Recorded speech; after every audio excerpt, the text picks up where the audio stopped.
Very good evening, everybody. Nice to have your company wherever you're tuning in all around Australia or indeed the world on the platforms of SimShed Broadcasting and Real Sim Racing Australia across YouTube and Facebook. It's Saturday Night Motorsport, and it is Weekend Warriors Cup Car Racing presented by Short Shift Sim Racing Magazine. It's the Gator Bowl 200 from the Daytona International Speedway road course NASCAR style. Of course, those of you that were tuned in last week and your regular keen observers of the Weekend Warriors series will know that that is not what we advertised last week. But joining me to explain that and more, the man that is the head honcho of the Weekend Warriors Cup Car Series at the top echelons of the organisation here. His name is Mark Johansson. He's not racing tonight, so he's my guest expert commentator for the entire duration of the evening. Mate, good evening to you. Daytona, steeped in history. We know that the road course is starting to create its own little history with NASCAR in the last couple of years, thanks to COVID, among other factors. And tonight, it's on the Weekend Warriors Cup Car schedule as well. So this is going to be fun as we finally go road course racing. Yeah, good evening, Zach. Good evening, everybody. A little bit of a change to the program. We did some extensive testing throughout the week, and a lot of the drivers were complaining that the new setup that they've iRacing's just tweaked it a little bit, and it's just made it almost impossible to stay on the track there at Sonoma, because in real life it's very sandy and very, very hot, and they've just not got it 100% right at the moment. Well, that makes it difficult, doesn't it, to stage a competitive contest when you've got circumstances getting in the way. But that being said, no one opposed to Daytona. There was a suggestion of a competition caution that was strongly opposed, but that's another story for another day. The good news is everyone that's in the server happy to be at Daytona. We have 16 in the server, excluding yourself, of course. And at the moment, a couple of new names to me, but not new names to the series at the top end of town. Yeah, Hayden's run a couple of races with us. The new boy there is Andy J. Barber. He's new. He's only joined the league in the last couple of weeks. But everyone else, we see the return of Edward Foster for a run with us again, which is always good to see him turn out for a race. But in saying that too, we're missing some of the big guns in the sense of JCW and Hamish. They both got previous engagements tonight. And isn't it nice when social life gets in the way of social racing? And we're going to see more of that as the world opens up. Although you've probably just destroyed the spirit of so many people in Victoria and New South Wales at the moment who can't have a bloody party at this point in time. And we're thinking of everybody in those parts. Of course, regional Victoria, in, out, shake it all about, lockdown style, unfortunately for them at the moment. Back in with the rest of Greater Melbourne today. So depressing times down south of where I am based up here on the, in the Sunshine State, but on the right time for the moment. Give it 7 weeks, though. We are looking forward to this race, however. Let's have a look at the championship points before we get going, and we hope that we can lift the spirits of those of you in lockdown tonight, ladies and gentlemen, with with what's going to be a cracking Cup car race from here on the Daytona road course. I love road course racing when it comes to the stock cars. Let's hope this lives up to the hype. Darren McKenzie, the top of town at the moment. He is sitting fourth place in this practice session at the moment, qualifying not too far away. But McKenzie with 763 points. He broke all of our hearts with his shattering family news last week, and we're thinking of him still. But what a symbolic moment, what a special moment it was to see him win last time out when we got to Gateway, of course. Paul Jackson, 634, 607 for Dylan Davies. Then you go back to Josh Carroll Walden on 571, 556 for Scott McClintock, Barry Neal on 535, just 1 point clear of Stephen Williams. Adam Ariel on 490, 477 for Dave Duran, Ruben Phelps on 460 points. Over the page, there's Mark Johansson, just clear of Tristan Koch. Just having a look through to see no Tristan Koch on the grid tonight. So you might be lucky, Mark, by not competing tonight. You might still hold on to 11th. I'm hoping to. Exactly. But for the rest of you at home, keep the dial locked to SimShed Broadcasting tonight. Keep having a look through and to see where your favourite driver is situated at this point in time. Let's focus on this field tonight. Aidan Millington, Edward Foster, Dylan Davies, Darren McKenzie, Ruben Phelps, Andy J. Barber, and, of course, Aidan Schultz, the top 7 at the moment. Schultz will be hoping for a much better run than what he had last week, let me tell you. Barry Dale, Billy Hickey, and Jamie Nankervis, the top 10. Well, speaking of Aidan, Zach, we might actually pull him up here, and he's volunteered to take us for a lap around Daytona. We've got time there, JP. Have we got time left in the practice session? I'm not sure where we are with regards to server. I'm not in the server. 4 minutes. Okay, so in that case then, a very good evening to my old mate Aidan Schultz. Hello, mate. Nice to have you in the booth. Rare treat for us these days. But I believe you've volunteered to take us for a hot lap around the Daytona road course. Given that it wasn't the advertised programming, I think that's probably a good idea for everyone to have a look at this course cup car style. And who better to talk us through a lap than you?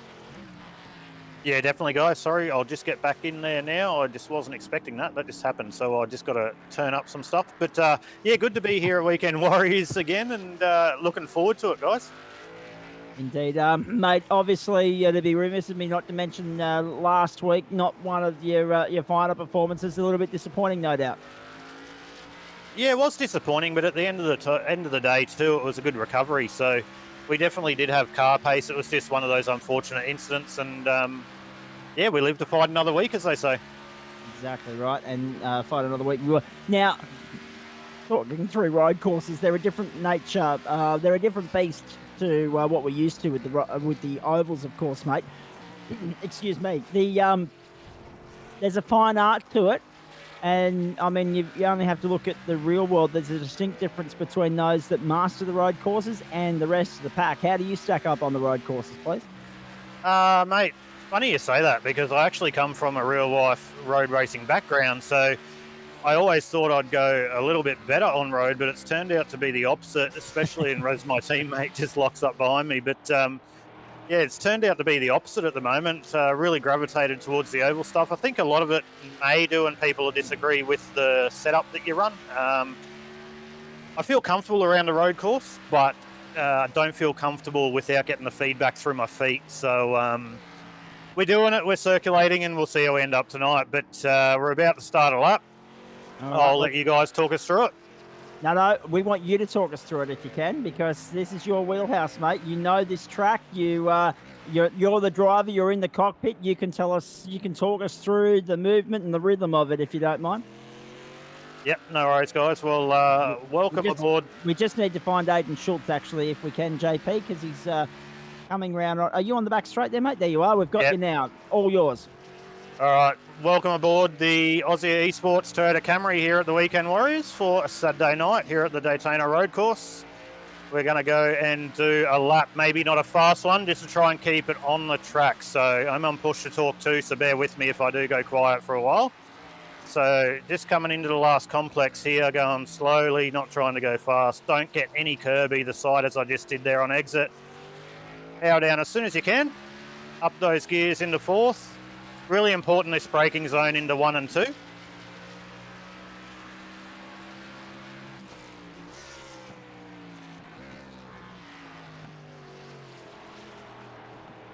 Got to get that apex on the throttle early. This isn't a quick lap, but try and stop that wheel spin. Select the gear early if you can. Use all the track on exit, brake. Allow the car to roll into the apex. I would do that if Ruben wasn't trying to pass me at the moment, so we'll let him go. And sorry, guys, that's the end of the session. Oh, no. Undone by iRacing. Mate, you can always do it in qualifying to put the pressure on if you want.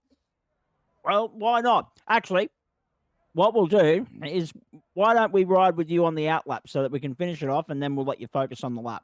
All right, let's do that. I'll roll out the pits now. Right, here we go. So we'll roll that with you now, and then at the end of it, if you don't mind, just give us your plan of attack for the 35 laps ahead too. Sure thing, guys. No worries at all. So step number 1 is don't hit the wall exiting pits, which I didn't do there. So that's 1 tick. So outlap's just about getting a little bit of temp through the car. It has a lot of push early. These cars are very heavy, lots of horsepower, small tyres, small brakes. Not really built to go around these circuits, but I tell you what, they're a hell of a car to drive around here. Takes a lot of concentration. So those guys in front tonight have 35 laps of complete concentration. Hopefully I'm there at the end, but we'll see how we go. But always got to be really slow on that power because there's so much horsepower. With your braking too, you do not want to lock the brake at all into any corner, which you'll see a lot of people probably do tonight, especially as they go onto older tyres. But on the throttle as quick as we can. But the trick around this course is all momentum, guys. I believe don't overdrive the car, exaggerate that roll speed, and let the weight of the car as opposed to the horsepower transition through the centre of the turns. That's the way I try and do it. But be interesting to see other people's thoughts. But through the bus stop here, very important, as I've just gone a bit deep in brakes trying to hold my button, but very important to get through there. Minimal wheel spin out on the power, don't collect anything. And then we're up through the gears into the final complex, guys, and that's a lap of the Daytona road course here on the Weekend Warriors. What's your plan of attack for the race, mate, quickly before we let you start a hot lap? Mate, just finish the thing. Just finish it, to be honest. Probably got top 5 or 6 pace from what I can see. I don't know what it's going to happen over a long run where their pace is going to deteriorate, but at the end of the day, small field tonight, just to finish should be fun. Absolutely. 35 laps ahead of us here tonight, folks. We'll get some race info to you in just a moment. But first up, there is the 0-2 of Darren McKenzie going wide at turn 1. Mark, for obvious reasons, McKenzie's win last week really got to him, and it got to us as well. It tugged at all the heartstrings for so many reasons. It's not the first time that's happened this season. It was pretty emotional in here when you won on Anzac Day weekend. But can McKenzie back that up tonight, or have we got to watch a few other dark horses around here? Oh, look, I think he'll still be riding high on emotion. He is a good road course guy. But I mean to say, we've got the likes of Ruben. He can turn a good lap. Aiden, the top 5 finisher, if he can stay out of trouble. Ruben Phelps, Barry Neal, even Scott McClintock can throw a dark horse in there. So it's really anyone that can get through that first set of tyres and be on the lead lap at the end of that first lot of pit stops. It's game on, I say, for the second half of the race. Indeed. Now, times will come in for qualifying here. It's a short, sharp session for these guys. The race is not too far away. We'll get stuck into that shortly. But in the meantime, the race length tonight is 35 laps, 124.9 miles or 201 kilometres. 50% of the race is 18 laps, and that's critical because if you can make it to 50%, you get classified and earn championship points. There are 43 pit stalls here, of course. 4 sets of tyres, the set they start on, and 3 more. First time's coming in now. Hayden Millington on top, 154.09. That gives you an idea that it's a fairly long lap around here in the Cup cars. Overcast winds from the southwest tonight at 8 miles per hour or 12.8 kilometres an hour. I love the info sheets that Mark Johansson sends through on a Saturday morning. It's got metric and imperial. It's good stuff. The best of both worlds. Air temp is 75 degrees Fahrenheit, so a warm evening, 23.8 degrees. Track temp 76 or 24.4, depending upon which algorithm you follow. Pit lane speed is 55 miles per hour. Actually, no, that's 55 kilometers an hour. That's a typo, 55 kilometers an hour.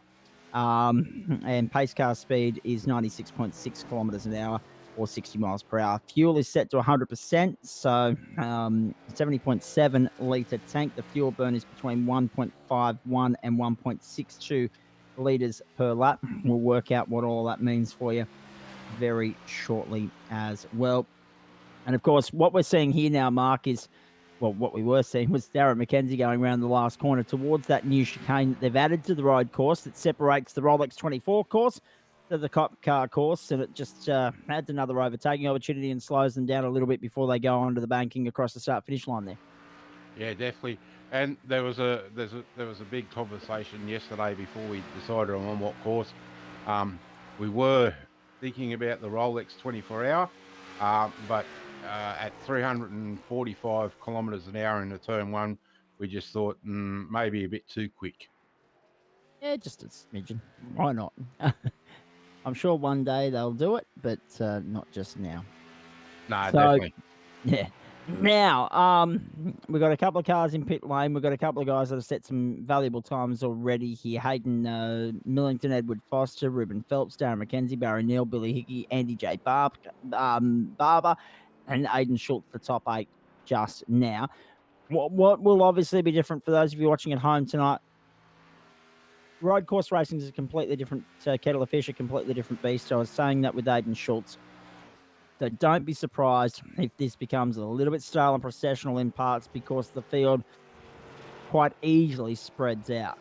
And that's why we've got Mark here to help guide us through 35 laps if we just have to shoot the breeze for whatever reason. We'll also crank up the volume so you'll be able to ride on board and hear these guys in full tilt, which will be good fun too. Have you got a tip, Mark? Looking at these times and looking through the well, I've got the advantage of the 3 practices we've had over the last 2 days.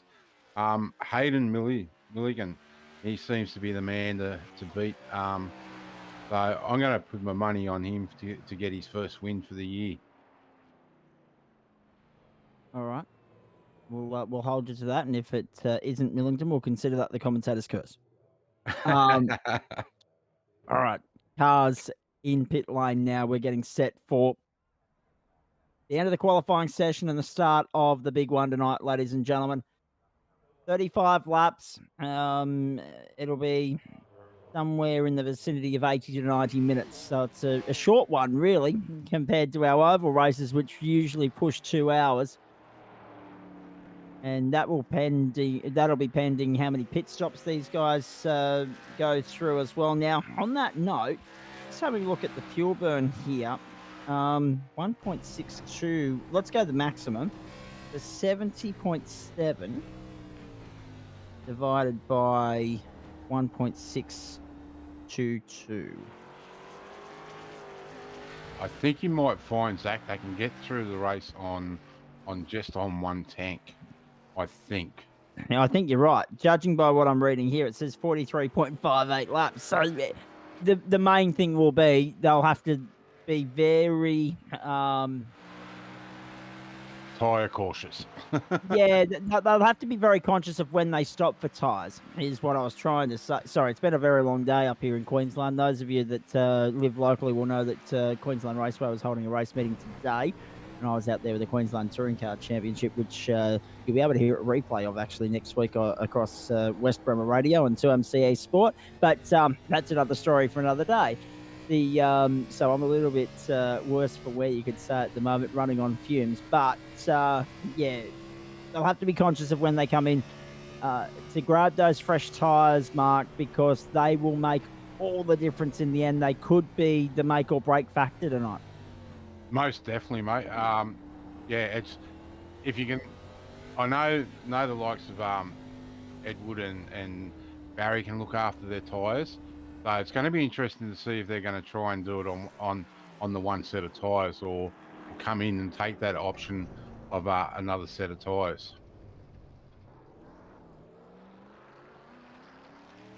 So still they go through qualifying here. A longer session, of course. Normally we only have like a 5-minute session because, well, in a 30-second lap on an oval, it's very easy to, rack up the laps quickly, clock a number, bank a number, and park it. On this circuit, which is a close to 2-minute lap, not as easy. We'll wait it out here as qualifying winds down. Reminding you also, while we've got this opportunity, RSRA Super Series and Super 2E Series coming your way Tuesday and Wednesday night, respectively, on the platforms of SimShed Broadcasting and Real Sim Racing Australia from the Twin Ring Motegi East Circuit. And that will be a heck of a lot of fun. 8:20 Australian Eastern Standard Time. Dean Reddit and Matt Davis on Wednesday night. Yours truly, and not terribly sure if it'll be Chris Kisby on Tuesday night. Through my contacts at the Gentleman Sim Racing Club, we learnt that it wasn't a network issue. When normally when we don't have Kisby in the booth, it's a network issue. But unfortunately, his father's been unwell, so he's been tending care there, albeit from a distance, because whilst he was up here in Queensland earlier in the year looking after his dad, his dear dad, he is now back down there on the Apple Island, Tasmania, the spirit of Tasmania. Mate, I said it on the GSRC, I'll say it here, we're thinking of you, and look forward to having you back in the booth when you're good and ready. Yeah, it's a difficult old time for our mate Kisby. But as we've always said, family comes first. Darren McKenzie proved that last week as well. And we've all had those moments where we've just got to stop and take stock, Mark Johansson, because at the end of the day, we would be nothing without our family. Most definitely, mate.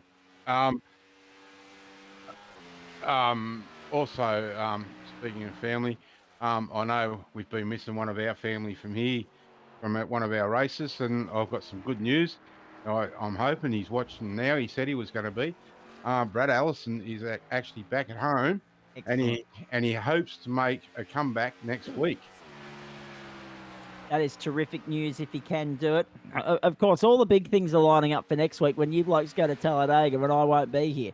I miss out on the big dance. Dega was fun earlier in the year. Loved it. But, and of course, it holds a special place in your heart after Anzac Day Eve as well. But I know whoever's here in the booth next Saturday night will have a heck of a lot of fun as we go restrictor plate racing around the big Dega. And hopefully Brad Allison is there and part of all the fun. And if not, I'm sure, like he will be tonight, he will be tuning in next Saturday night about 7:20 p.m. Australian Eastern Standard Time. In the meantime, we're in the closing stages of qualifying. So a huge gap between first and second. Hayden Millington, what a number that is. 154.08 plays 154.83 for Foster. And then another quarter of a second back to the Dylan Davies entry, the number 97. So you've got a second separating first and third, as we see lap aborted there by the 22 of Barry Neal. And Barry Neal was he's been there or thereabouts the last couple of weeks, hasn't he, Baz? I'm sure he'll be keen to break through. But if I recall correctly, he said something last week about not being terribly fussed on the road courses. I wonder if his opinion of Daytona is better than his opinion of Sonoma. Yeah, well, I think he said that he'd rather be at Sonoma. But what we might be able to do here, we can forward this, so we'll get onto the race, eh? Yeah, why not? Let's do it, ladies and gentlemen. There's the track info for you one more time. Zach Cave and Mark Johansson with the in-central commentary for the duration tonight. Live and commercial-free coverage right here on the platforms of SimShed Broadcasting and Real Sim Racing Australia, Facebook, YouTube, all around Australia. Race start time is 7:30 American Eastern Daylight Time. And that is, of course, well, out of sync with us because that'd be 9:30 a.m. tomorrow morning. And thank Christ I don't have to be in two places at once, quite frankly. Let's have a look at the grid for this race. Brilliant livery there for Hayden Millington on pole position. Alongside him is Edward Foster. Ruben Phelps is the outside of the second row. The inside is Dylan Davies in position 3. The inside of the third row is Darren McKenzie. The outside is Barry Neal. Then the fourth row, Billy Hickey and Andy J. Barber. Fifth row, Aidan Schultz and Greg Spencer. Sixth row, Nathan Legg and Paul Jackson. Seventh row, Scott McClintock, Jamie Nankervis. Eighth row, Mark Smith and Adam Ariel. And no Mark Johansson on the grid. So a field of 16, about as big as we had last week. Let's hope for some great entertainment throughout the course of the evening here. Still waiting for Barry Neal and Paul Jackson to take their place on the grid. Beautiful aerial shots over Daytona Beach, Florida. I just checked the pit lane. I reckon those two are going to start from the pit lane. Oh, tactical, you think? Yeah, they have said in the past that they prefer to start from pit lane, and and coming into turn one, there may be a little bit of carnage. So maybe a wise move. Indeed. Saturday night football updates for you throughout the course of the evening too, folks. And of course, don't forget IndyCar tomorrow morning from, well, where we were last week, actually, Gateway, Illinois. Looking forward to that. And Formula One MotoGP back next weekend. And the Paralympics starting on Tuesday night as well. So plenty to see and do in the world of sport, which will hopefully save our friends in lockdown from going stir crazy, I have to say. Able to move off behind the pace car now. And we'll get this race underway for 35 laps tonight. So a good 70-odd minutes of Cup car racing coming your way here. If we get a caution, that'll obviously stretch that out. But the likelihood of that, unless it's on the oval section of the circuit, then it's blocking the circuit, Mark. I can't see too many caution appearances tonight by the safety car. No, I can't see the pace car coming out tonight. It'll be more localised yellows if someone steps off the track. But also they have to be aware of the yellow flag too, the localised yellow flags. Otherwise, iRacing will pin them if they misbehave. They will. So, a new name at the front of town for me, anyway, in my association with the Weekend Warriors, Hayden Millington. Edward Foster alongside him on the high line here on the run to turn one. Round 27. Weekend Warriors Cup car racing from Daytona. And the field is in the hands of Hayden Millington. Let's wait and see how this plays out at the start. Will he slow up enough to back the pack up to allow them to bunch up on the run to green? Yes, he will. Let's wait and see if they do. Yes, they do. Green flag waves. We're racing at Daytona. How good's this? The Gator Bowl 200 underway. Lap 1 of 35 as they head to turn 1. Great start, Millington. Good start from Ruben Phelps. What about Andy J. Barber firing it down the inside of 4 of them? Andy J. Barber's up to 4th from 8th on the grid. What a start. Billy Hickey's gone. Billy Hickey's off the circuit and plunging down the order. Here's how it happened. This is the replay from Andy J. Barber of the start. We'll have a look at the incident in just a moment. Andy J. Barber just hit the gas and got going and did not muck around. Straight by Mackenzie up the outside. See you later. Thanks very much. And then, did he make the most of someone else's misfortune at 1? The answer to that is most likely, but just looking to see how. Yes, up the outside. Beautifully done. So that was all triggered by Billy Hickey and Paul Jackson and Barry Neal. Billy Hickey had his drama, of course, the crash. It sees him drop down to 14th. Paul Jackson and Barry Neal, it's showing, has not taken the start. Paul Jackson has taken the start. Barry Neal is now in the server and in pit lane. This is not good for Barry Neal.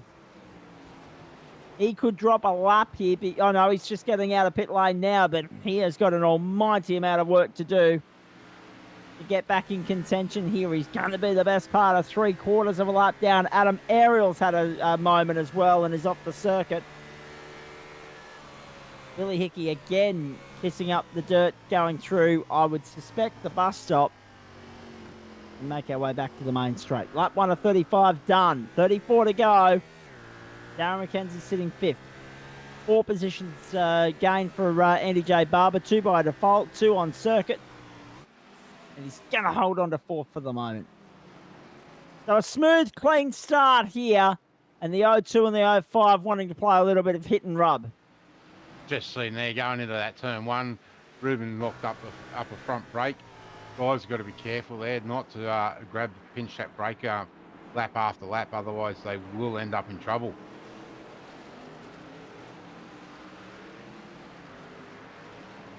Through the back section of the circuit.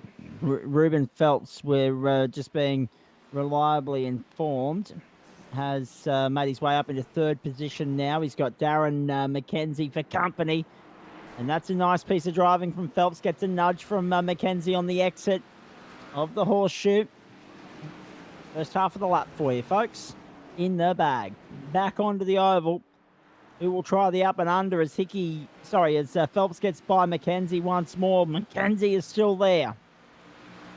High or low, which would you prefer to be, Mark? Probably coming into this first chicane, definitely on the low line. Yeah, but it's a bit of a tight turn in then. Which could obviously compromise your run on the exit.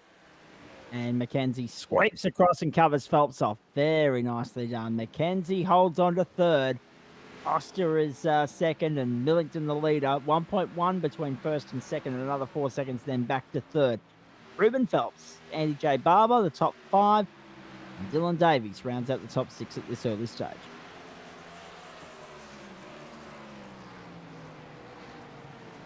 Into the chicane one more time. Back onto the main straight.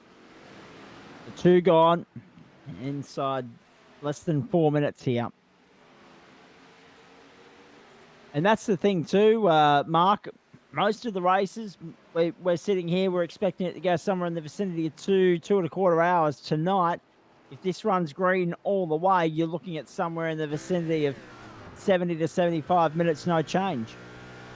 Yeah, nice quick short night tonight. But yeah, back onto the super speedways next week, and we'll be back out to that 2.5 hour race, I think. I have no doubt about that. And just on that, will it be another 500 kilometre, or are you going to up it to 600? Round one of the Triple Crown, I believe it's either 450 or 500. I just can't put my hands on the program or the race calendar at the moment, but it's only 450 or 500 kilometre race next week. Which goes by in the blink of an eye, if you haven't already seen it. We saw Talladega earlier in the year. We've seen some great oval races so far. Charlotte was phenomenal a couple of weeks ago. But now finally in a wheelhouse very more familiar to both Mark Johansson and yours truly, and that is road course racing. Yes, speaking on next week, mate. People definitely want to tune in next week. We've got something special organised. I'm not going to give it away. For the remembrance of Darren's son Jake. So yeah, unfortunate for him, he's lost through last week. So we're going to pay respect to him to his son next week. That'll be such a fitting tribute, I'm sure. And to be fair, I've said it before. I'll say it again. These guys, when they do something in terms of pre-race ceremonies or rituals, they do it bloody well. Tribute to Darren Mackenzie's boy will be no different. It'll be spine-tingling stuff. Lap 4:35. Down they go.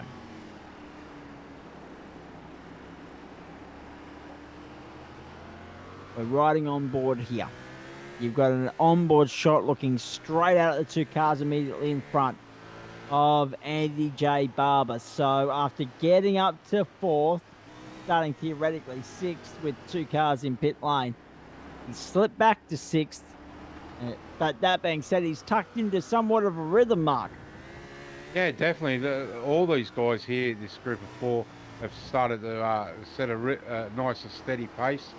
So it'll be interesting to see who gets on top. Oh, and speaking of that, he just got a little bit slide. Huge moment for Andy J. Barber. He tucks back into a groove here and will slowly try and chip away. But when you've got such big room for slipstreaming down the back straight, you really need to be in that toe, or otherwise you're going to be pushing it uphill, for lack of better expression. Most definitely, mate. Most definitely. Schulte down the inside. Nice move on Andy J. Barber. Up into position number 6.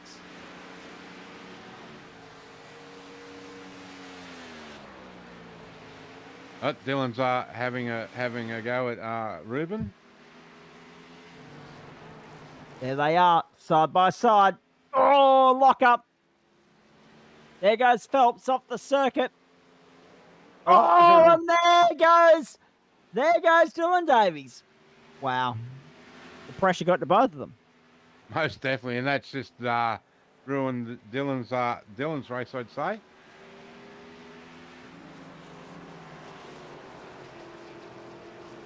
The race where the race could well be won in terms of the strategy battles on pit lane. Yeah, an inch is as good as a mile when you make a mistake and lose all that ground, because there's if it is just a tyre race, you're not going for anything different.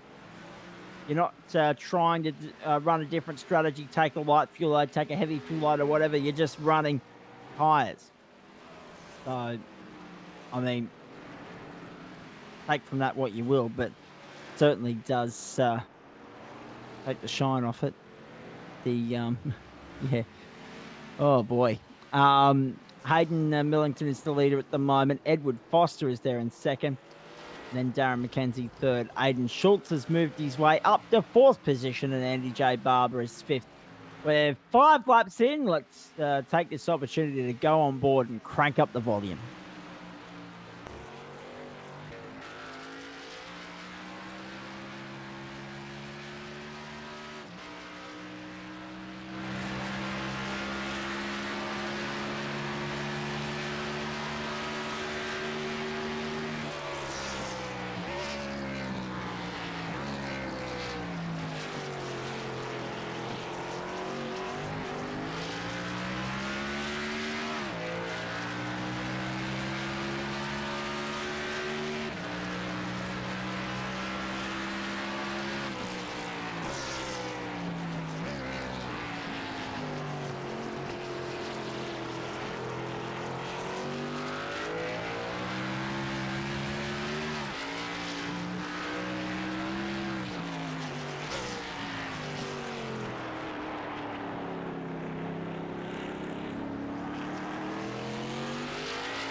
So, an onboard lap with Hayden Millington, who continues to dominate the Gator Bowl 200 at the Daytona International Speedway on the road course. Round 27 of the Weekend Warriors Cup Car Racing Series, presented by Short Shift Sim Racing Magazine on the platforms of Sim Shed Broadcasting. Zach Caven and Mark Johansson leading you through the call tonight. Millington in complete control. Foster's a comfortable second. In fact, there's no real battles igniting on this circuit at the moment. Just having a look here at Adam Ariel, and he's having a few grip issues at this point in time, sliding out of the horseshoe there, and that would explain why he lit up as crash or crashing on our timing screens and on our feedback communication screens here behind the booth, or in the booth and behind the scenes in the producer's room as well.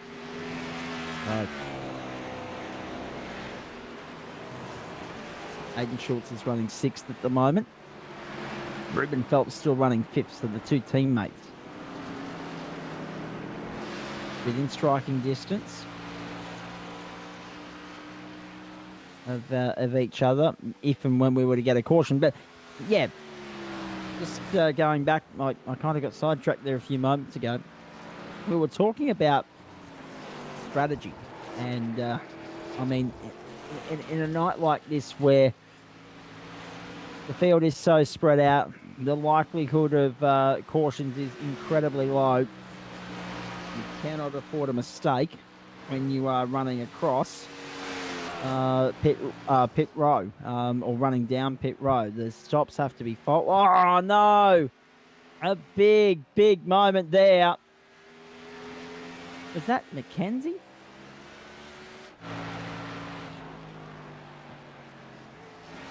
That was a big lose. Well, just a complete miss of the corner. There's the 53.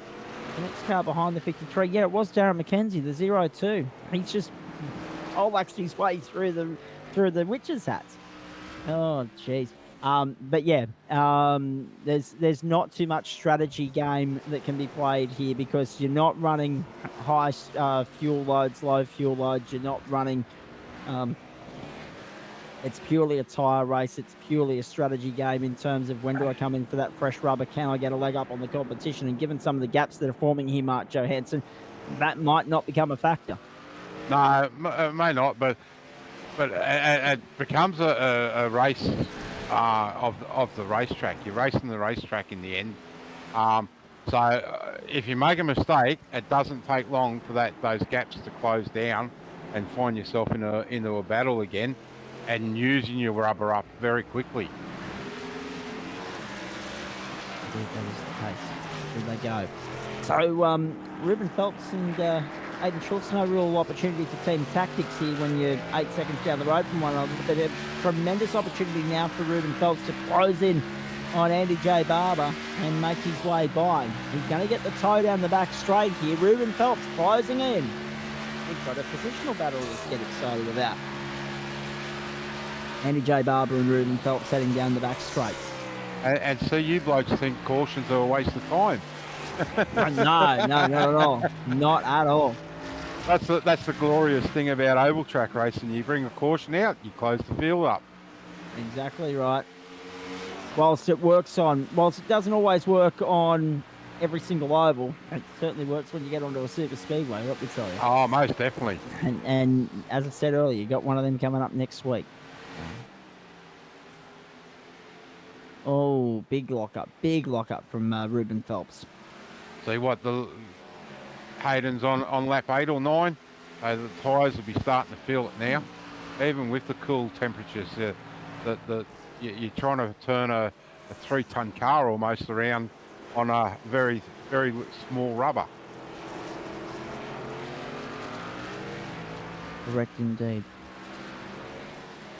So through we go, and this is the ongoing battle for 4th and 5th. Although only now has Ruben Phelps managed to get back within that second, and really, we talk about that second so often here, Mark. Doesn't matter what motorsport we're talking about. A second keeps you within the slipstream. Anything outside a second, you're trying to force a mistake from too far back on the guy in front of you. You're wishing it for it to happen rather than applying the pressure, and you're really not as likely to get a toe. You've got to work a little bit harder to close that gap to within a second. There's a lot to be said about the proximity here. Big moment for Phelps. Huge moment for Phelps. That's not going to help him at all. I think Ruben's front tyres are starting to really hurt. I wouldn't be surprised to see him come down the pit lane shortly and grab a fresh set of rubber. Well, there's a critical point. We're on lap 9. Right? Now, if everyone pits around lap 9, lap 10, that's fine. Then the next window is going to be lap 18, lap 19, lap 20. Then the next window is going to be lap 27. So you can see where this is heading. If you can get 9 laps out of your first 3 runs, you can come home on that last set of fresh tyres that are waiting for you in pit lane with the checkered flag in an 8-lap stint. So we'll wait and see what they can do tonight. But it's Hayden Millington leading the way by 4.9 seconds at this point in time.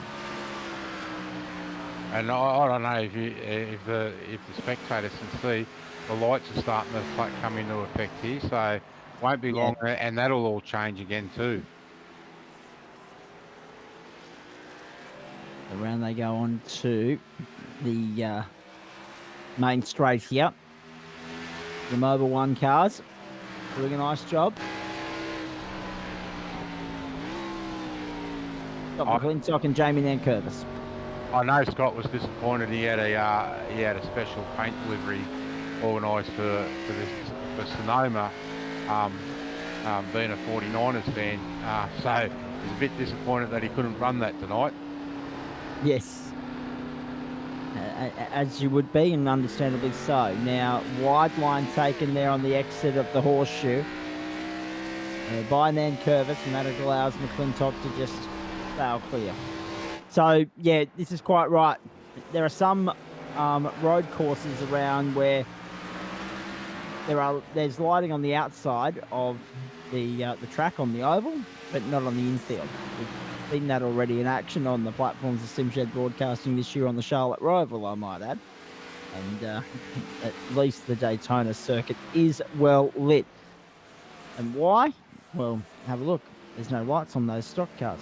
So, thank heaven for technology and advancements in sports entertainment. When sport started being played under lights, NASCAR have really used that to the nth degree.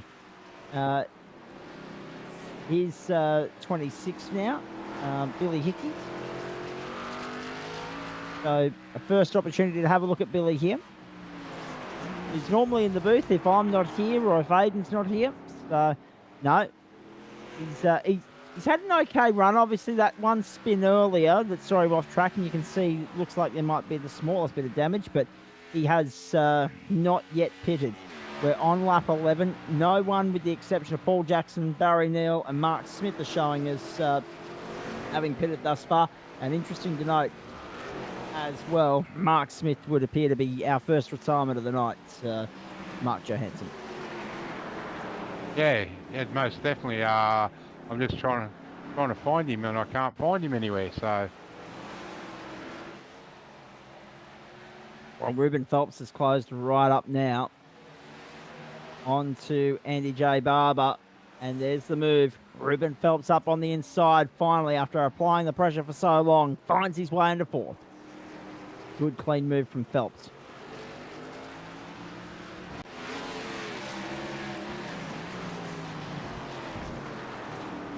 and it actually looks like Nathan Leggs had an issue with internet connection too. He's only just come back onto the server.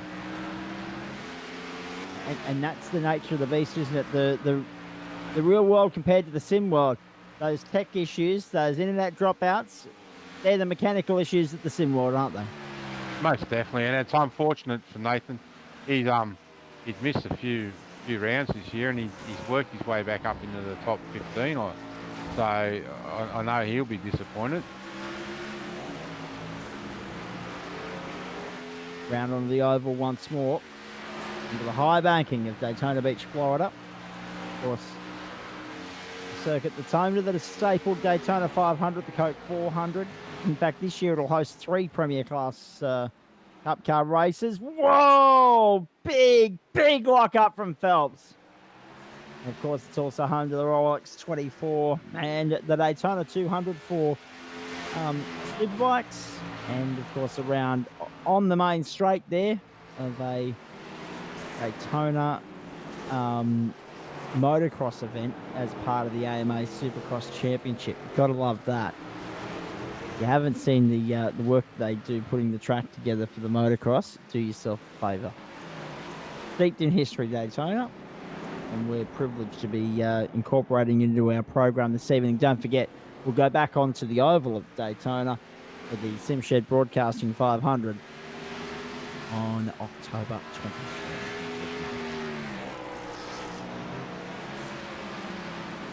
So, we've got to lap 11. Still Ruben Phelps holding off Andy J. Barber here, but not without Barber putting up a tremendous fight. Aiden Schultz is now only a couple of seconds away from them. So Schultze's really chipped away at this in the last couple of laps, Mark. He's about 6-7 seconds off this pack now, thanks to a couple of different circumstances. He's sitting right there, about 1.5 seconds at bay. Perfect opportunity to throw the cat amongst the pigeons and get his way up into the top 5.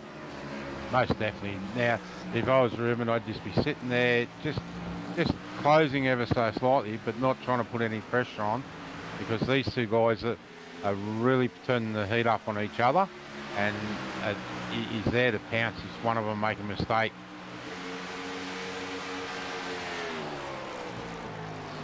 Around they go again. Way very close to the top of the fence there. Are you surprised that we haven't seen as many pit stops to this point? Billy Hickey came in on lap 10, but no one else has taken the plunge yet. I think I did see one of the Kiwi cars of Paul or Barry coming out a lap or two ago. I don't know if we can check that. But yeah, it's I personally probably would have been in and had a second set of tyres by now, but yeah. Oh, here we go. We've got Aiden up the inside. Aiden Schultz up the inside of Andy J. Barber.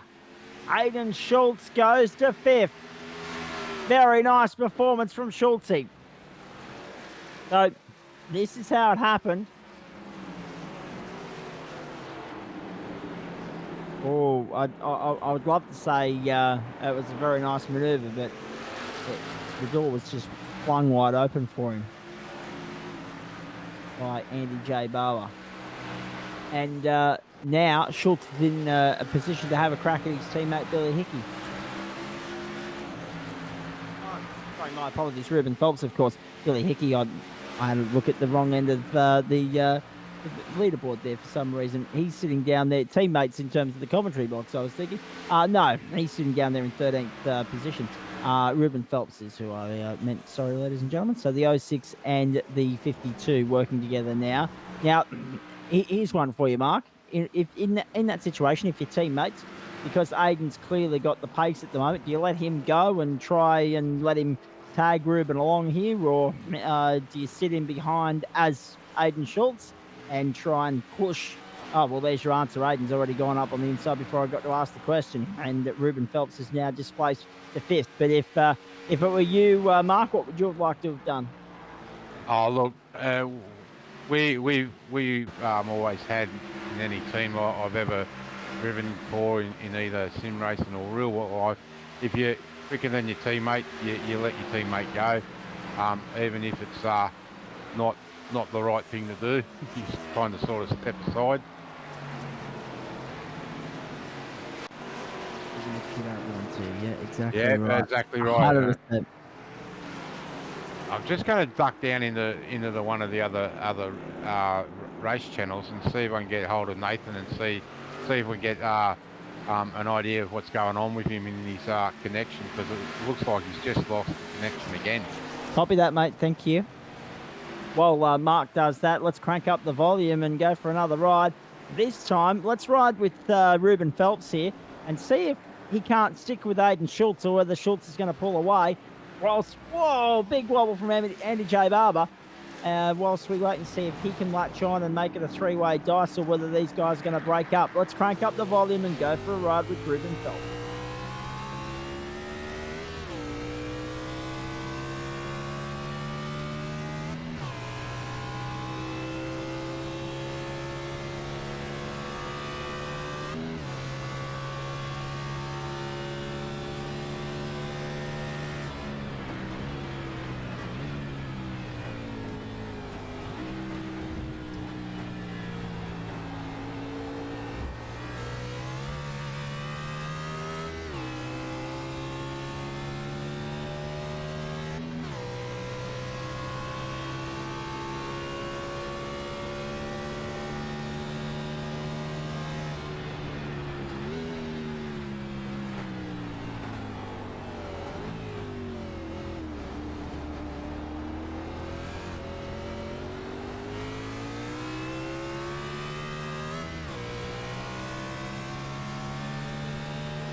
I tell you what, these boys are on the ragged edge, aren't they? Ruben Phelps and also Andy J. Barber. You can see Aiden Schultz sailing off into the sunset. He's gone.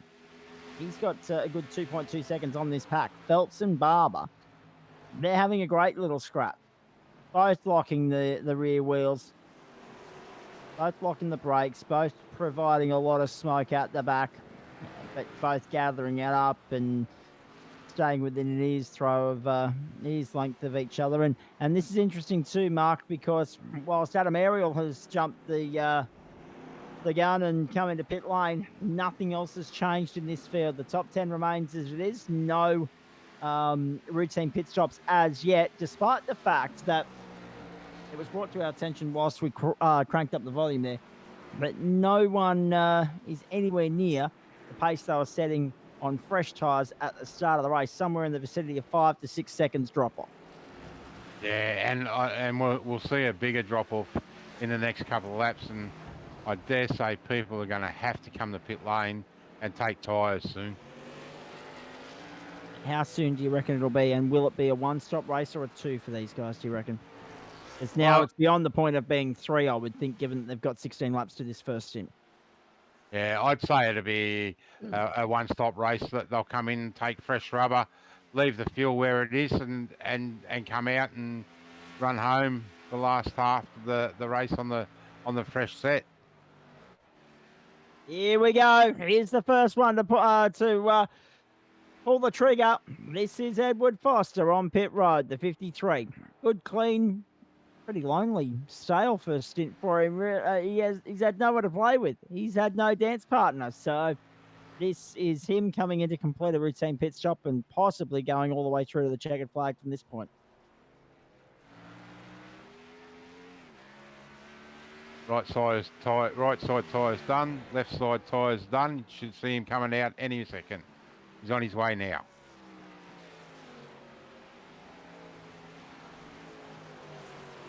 Nice piece of driving. So Foster's going to jump out behind Aiden Schultz, who will go to third. And Foster is the first one at the end of lap 16. The first one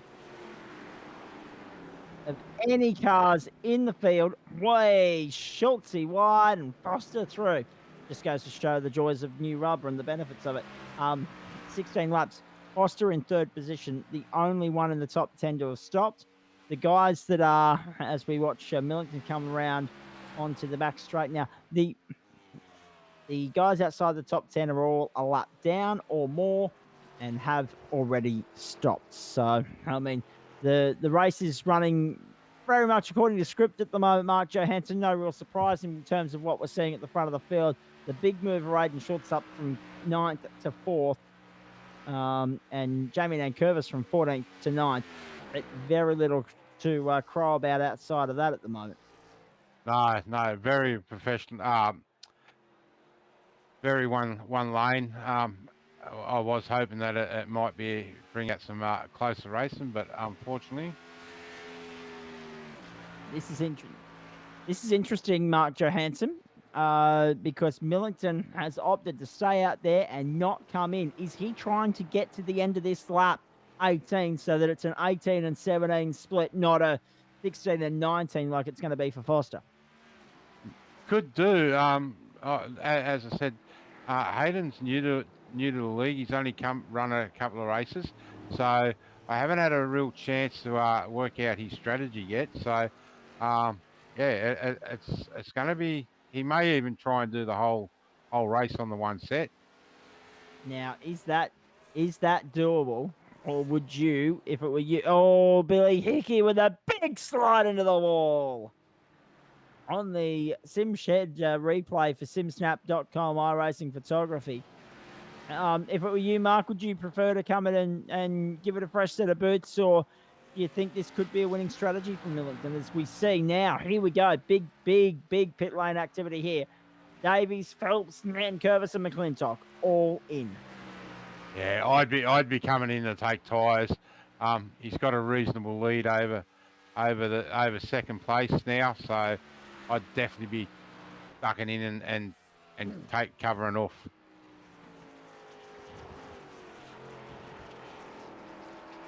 So Edward Foster on the faster, fresher set of rubber here.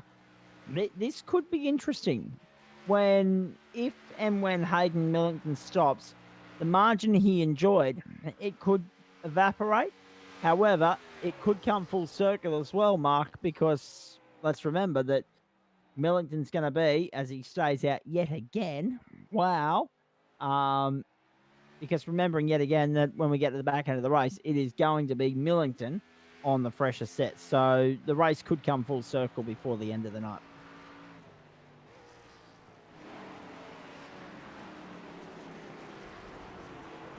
We're just getting word through from our director and producer, JP, that he's taken 2.5 seconds out of Millington on this last lap around as Foster. So that's an incredibly glaring sign, I would suggest, Mark Johansson, that tyres are going to be the king tonight.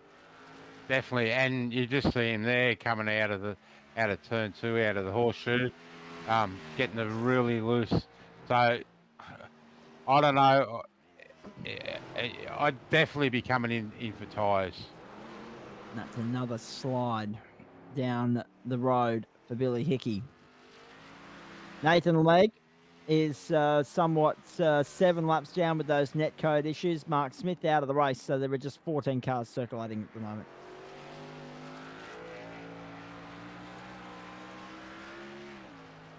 Darren McKenzie, actually, there's something for you too, Mark. Aidan Schultz has stayed out on lap 19, but he was already behind Edward Foster. Darren McKenzie has gone to the 19th lap as well. And Hayden Millington, it surely can't be much longer before they opt to come in again. Well, they'd be braver men than I to stay out or race on one set or try and do it on one set, because I just can't see them staying ahead of Edward. If they don't take rubber, Edward will close them down, and I'd say he'd be the money man then. A huge gamble. There's no doubt about that. There he goes. Straight into pit lane now. This is Hayden Millington into pit lane at the end of lap 19, but he's only got 16 laps to run. The difference is that Millington's gone for 19.16, and so too has Mackenzie, whereas Foster has gone for 16.19. So it's Foster who's going to be on the wrecked tyres at the end of the second and Darren's in also. Unless we get, yeah, that's right. Unless we get a caution for a legitimate reason, this race is on a knife's edge as far as strategy is concerned.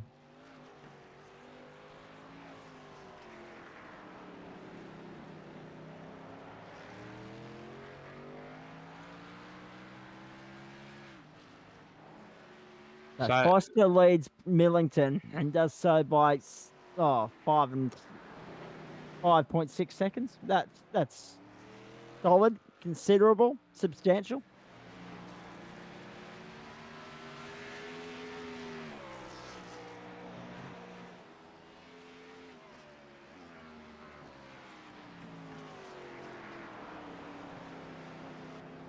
It's going to be interesting to see once Hayden's tyres stabilised, just to see what he can pull back on Edward.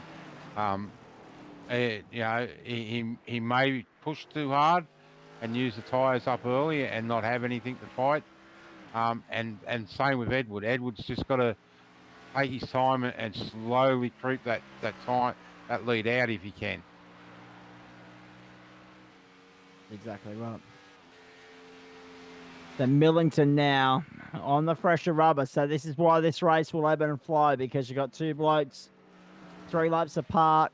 And as we've seen, 3 laps fresher rubber makes all a lot of difference in most cases, particularly in these stock cars, Mark Johansson, because they are so rough and brutal when it comes to tyre wear. Oh, most definitely. And when you think about it, they're not designed to turn right, really. So the stresses on the tyres, and most of these guys wouldn't have done a lot of road course racing in these cars, because a lot of leagues just run the ovals. So it's a lot of new stuff to them. There's the 87. The 97, rather, of Dylan Davies. Following Ruben Phelps. Now this is interesting because Davies is still trying to get back to where he started. He started position number 3. He'd like to get back there. Ruben Phelps is content in 4th at the moment because that's where he started. Now, no surprise to see that Millington has set 2 purple sectors already on this lap as well. Lap 21 of 35. Oh, big lockup, big send down the inside from Schultz to get through on Phelps. Whoa! Dylan Davies. In the midst of all of that, the teammates double up, team up, and topple him. So Schultz to 4th, Ruben Phelps back to 5th, Dylan Davies back to 6th. Schultz up 5 positions, more positions gained than anyone in the field at the moment, with the exception of Jamie Nankervis. It's important to note.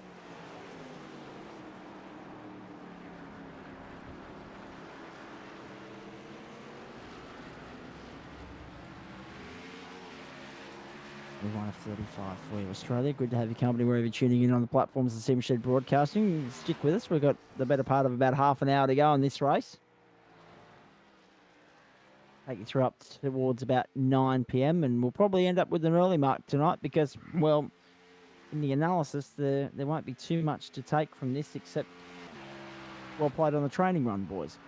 And it does get a little bit like that, doesn't it, Mark Johansson? Yeah, it does. Because I'm just having a look here at the lap times, mate, just a little bit sidetracked. 156.71 for Edward Foster and 154.74 for Millington. But it says a lot about the stamina of these guys, that their mindset allows them to focus on the task at hand, not get content with what's going on around them or the lack thereof, and still punch out lap time after lap time after lap time in a practice-like rhythm. Yeah, definitely. That's the secret with circuit racing. Well, you know yourself, even real circuit racing, when the racing becomes boring, you've just got to be disciplined and set yourself into a rhythm and keep that rhythm going.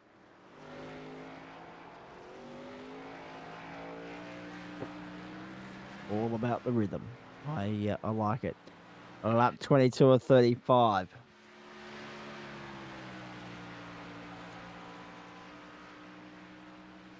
Now, suggestion coming through from our keen, eagle-eyed observer, JP, that Foster might be trying to save the tyres now, might be trying to tyre save. And is it too early to be considering that, Mark, or given that he pitted on lap 16, the best of the life is well and truly behind them? Look, he'd be going, yeah, definitely trying to save rubber. And sometimes if you get out to a lead and you know you can save that tyre to have something to fight with at the end, it's better to hold back. I mean to say, Hayden's going to have to fight hard to get past him once he catches him. Catching him's the easy bit. Getting past him is the hard bit.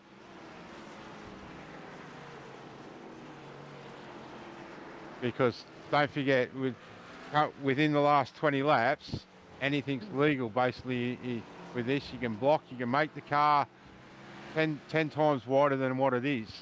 So we might end up even seeing a little bit of rubbing on the back door of Edward from Hayden. There's our race contender, Hayden Millington, on screen now. Now, this is interesting because he's close to within a second of Edward Foster. We've been waiting for this. Foster's fastest time of the night, 1:55.03. Millington's 1:54.19. And he's been clocking in the 54s constantly for the last couple of laps. But maybe, just maybe, going long to go short was the right way to go. It won't be long now, and we'll see an overtaking manoeuvre for the lead. Also, Zach, some of our spectators may not realise it's you don't have to have be up on the B pillar in NASCAR. You've only got to have a cigarette paper gap overlap, and that corner or that turn is actually yours. You've got the racing line. Exactly right. And racing line is king when it comes into any decisions made by race controllers. No doubt about that. 23 or 35. Wherever you're tuning in around Australia, 13 laps to go.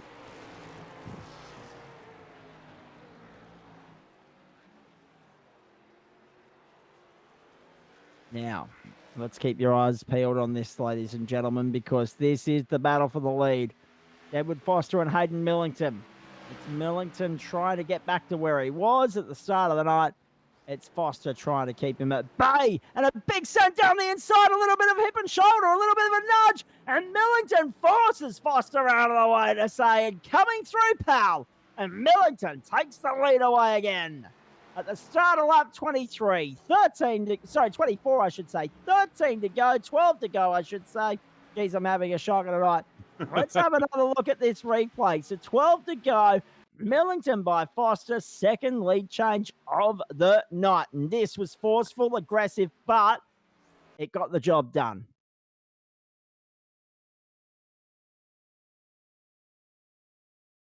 Look at that. Bang. There's the tap.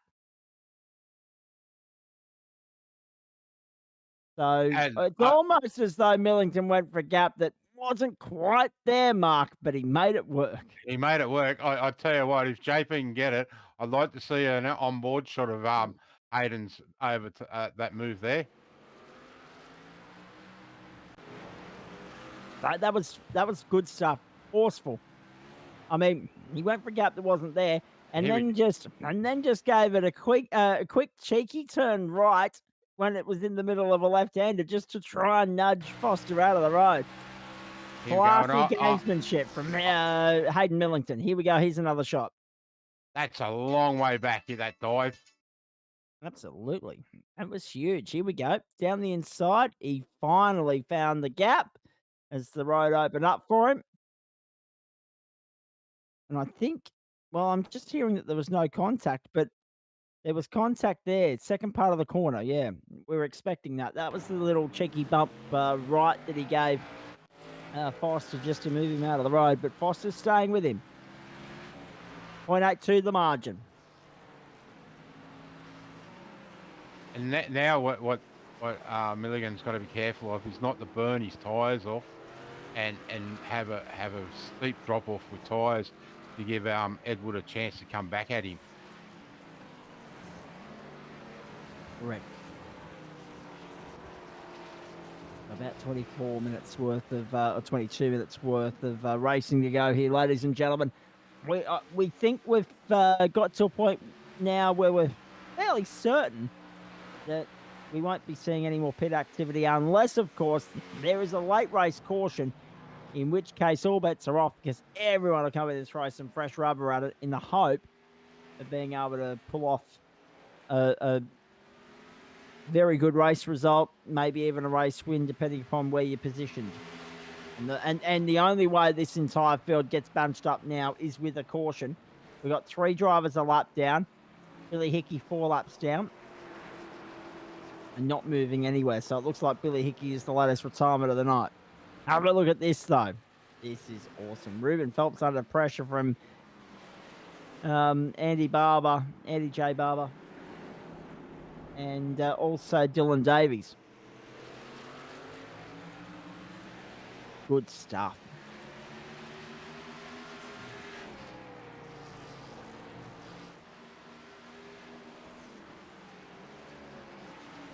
All right. This is the 06 of Ruben Phelps in 5th position. Still ahead of the 05.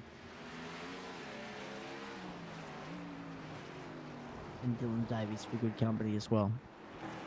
Righto, folks. You know what time it is. 11 laps to go. It's going to be 10 next time across the line. That was just now for Hayden Millington. We're going to crank up the volume once more. Keep our eyes on pit lane like a hawk. If anyone was to surprisingly make their way down pit lane, we'd cut to it. But in the meantime, let's go from the rear guards of the car looking out to Edward Foster, an onboard lap with Hayden Millington. This will be great, fascinating insight, this.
This ongoing scrap between Ruben Phelps, Dylan Davies, and Andy J. Barber.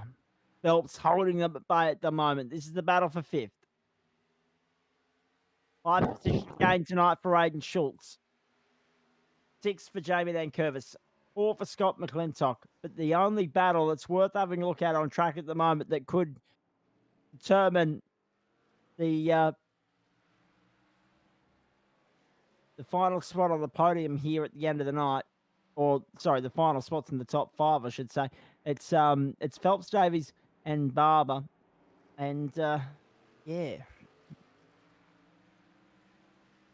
the bragging rights are well and truly on the line, and it'll be worth a couple of championship points here or there. But yeah, it's not like it's for the race win, but that's not going to stop them from treating it like it is, though. No, definitely not. A lot of guys have said that tonight they just want to get through and get points to make sure they finish the race, are classified as finishers, and they're all thinking about that championship in November. 13 drivers remain in this race at this point in time. There's Adam Ariel off the circuit. Not ideal for him.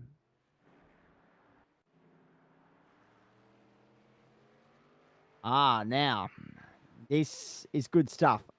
Millington and Foster arguing over the same piece of real estate still.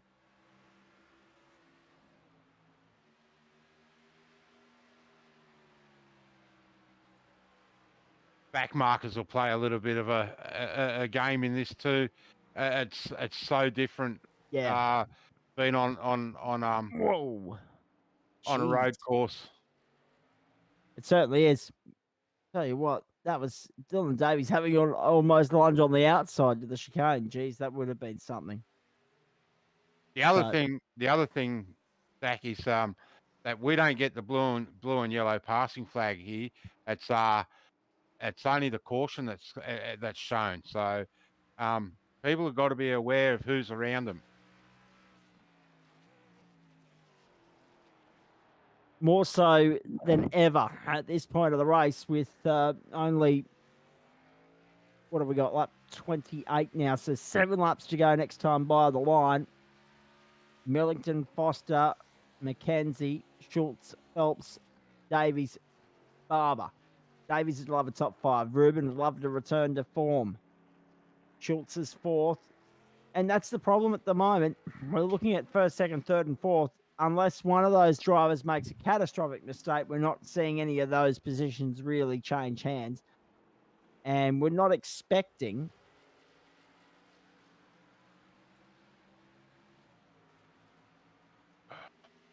I apologize. I just lost the train of thought halfway through the sentence. That's happened a few times tonight. Hayden Millington, Edward Foster, Darren McKenzie. So, but we're not seeing the mistakes from the drivers, is what I was trying to say. Everyone, because the pressure's off, it's not high stakes. There's, apart from this battle here, 5, 6, and 7, and Andy J. Barbo on that note. That's what pressure does to you in this pressure cooker situation. 5, 6, 7. Now it's just a battle for 5 and 6. Ruben Phelps, Dylan Davies. Andy J. Barber bites the grass. Simple lockup, I think, Mark. Yeah, I think so. Just in there, way too hot. I guess he knew he was going in there hot and didn't want to really stick his foot on the brake and get a shortcut, and have to pay back that time. So now here we go. This is Phelps under tremendous pressure from Dylan Davies, and again we see Phelps up to the task. Just hang wide and make it really difficult for Dylan Davies to find his way through. Final spot of the top 5 up for grabs, as we say. Can't see much of that changing now. We can't see these guys creeping up towards, unless we get a late caution because of a major incident that blocks the circuit or whatever, particularly on the bankings here at this oval. It looks like these two are going to be left to duke it out on track. And right now, that's exactly what everybody wants to see. So, the 06 is Phelps. The 97 is Davies.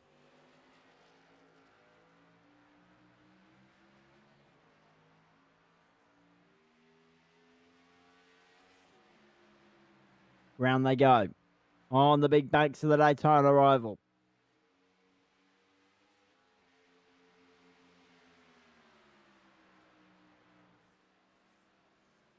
Big sun down the inside. Opts not to follow through. That's probably a good idea.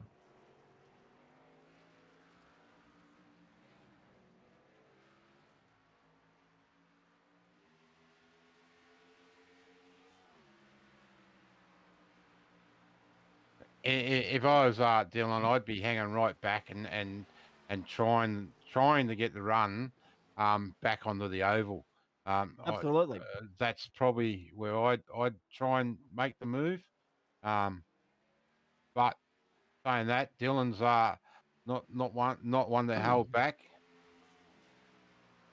And as we've just heard in our earpiece as well in the last short while, he's lost 0.4 of a second in the last lap, but also, here we go. But also, it's very sensitive line and sand margins here, to the point where if you are outside a second behind the car in front, forget about the slipstream even on the long oval straights here. But then there are some corners where you cannot be within a second because you're deemed too close because of the heavily used, overrated brakes on these stock cars. They do not like stopping. And therefore, if you're too close to the car in front, when you get to the braking zone, you automatically will compromise your run on the exit. Yeah. See, I'd be trying here, hanging back and trying to get a good run onto that oval to get the run into that first chicane, into the bus stop. Just going around the grounds for you very quickly, folks, and then we'll take you through to the checkered flag here. We're 5 laps from home. Richmond and Hawthorn played out an 83-all draw today in the AFL, 12-11 apiece. So that's the third draw of the season. Let's focus on this right here and now, though, because this is Phelps under tremendous pressure from Dylan Davies. I'll come back to the AFL in just a moment. That's not changing because the results I'm updating you on are already completed games. Onto the main straight. Let's wait and see. Oh, mistake there. Lock up.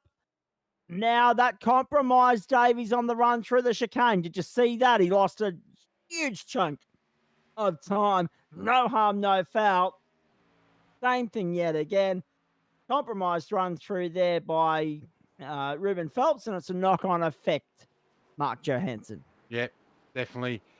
Dylan is so good into that turn one. He's just got to find a way around there.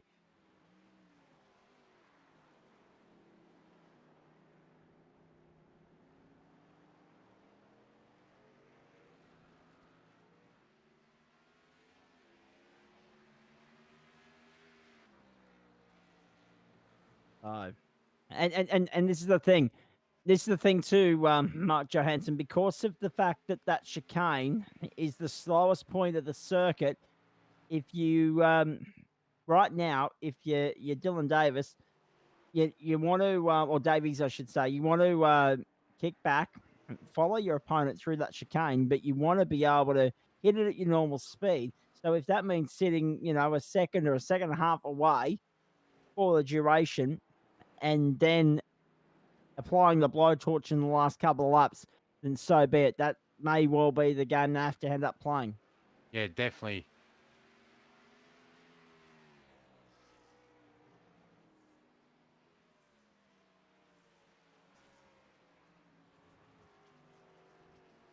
This is looking much better for Dylan Davies this time around.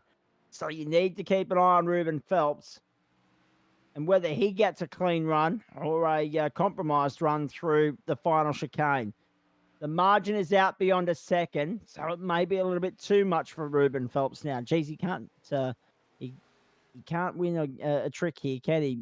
He's either too far one way or too far the other, and that time round he mucked up the run through. Yeah, so that's unfortunate. And and that just makes it, Mark, all the more likely that things will stay as they are for the final couple of laps here. So it's been an easy one on the old vocal cords tonight.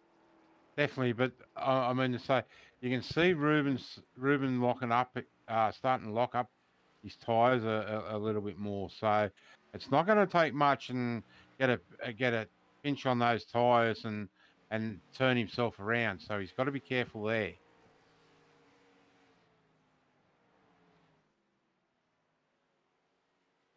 We're getting word in our ear that if Phelps is within 0.4 of a second, he's going to be within a chance. He's going to be within the range required to be able to have a shot to pull it off. 3 to go this time. This guy's been all class tonight. Again, the pit stop later in the piece worked to his advantage. We knew it would all along. Hayden Millington on his way home.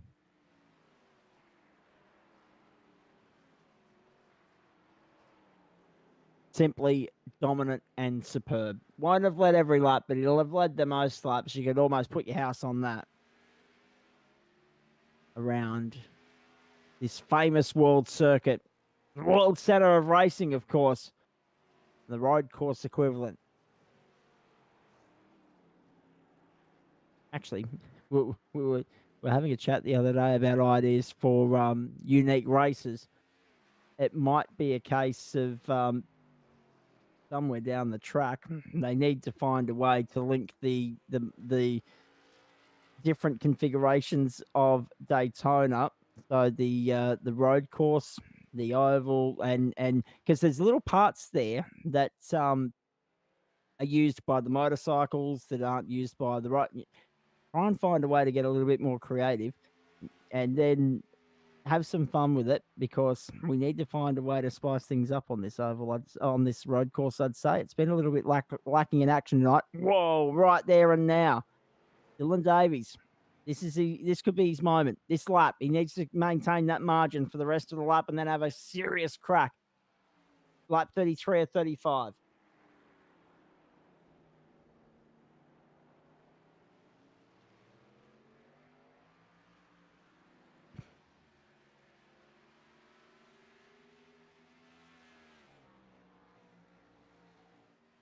Mark Johansson, what are your thoughts on how that battle will play out? Can Davies pull something out of the bag here, out the death, or do you reckon Ruben can hold him off?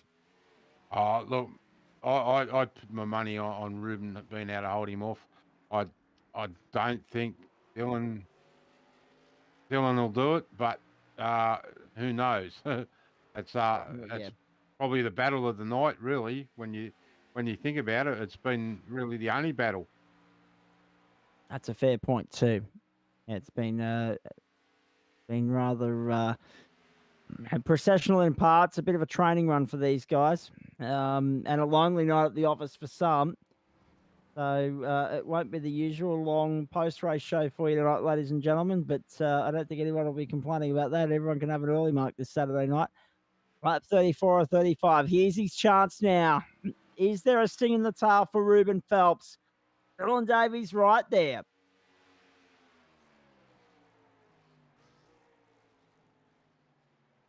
Here we go. Oh, again. He got compromised there on the run through. So yet again. Oh, geez. Yet again, I think Ruben Phelps is going to be able to hold on here unless Davies provides us with a big send down the inside. No. Ruben Phelps covered him off and then got a little bit taily through one. This is not over yet. Two to go. Davies right there. Phelps will try and cover him off on the inside, make Davies go around the outside. Finally, we've got some action to get excited about here, folks. Get up and cheer in your lounge room. Dylan Davies all over the back of Ruben Phelps. And what has been lingering as an ignition of a battle for the most part of this second stint. Finally, someone's lit the flame. The ignition hasn't been lit until this point. White flag in the air. That goes to show you how dominant Hayden Millington's been tonight. Edward Fisher as well. At this battle, 5th and 6th, is holding our attention right to the very end. The only battle anywhere on the circuit. 8 drivers on the lead lap. That's it. Scott McClintock's going to be the first lap down. Greg Spencer will bring it home in 10th. But, yeah, Millington, Foster, and McKenzie. They're the 3 we're looking at. They're going to be on the podium tonight, well and truly.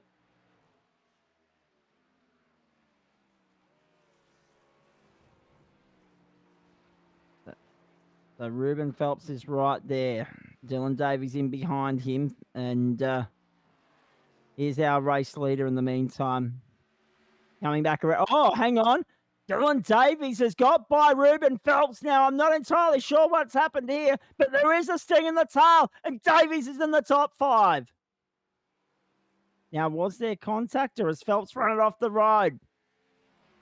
Phelps was taily, and then put it down below the yellow line. Phelps in trouble because now he's got all the hard work to do, and time is very much against him.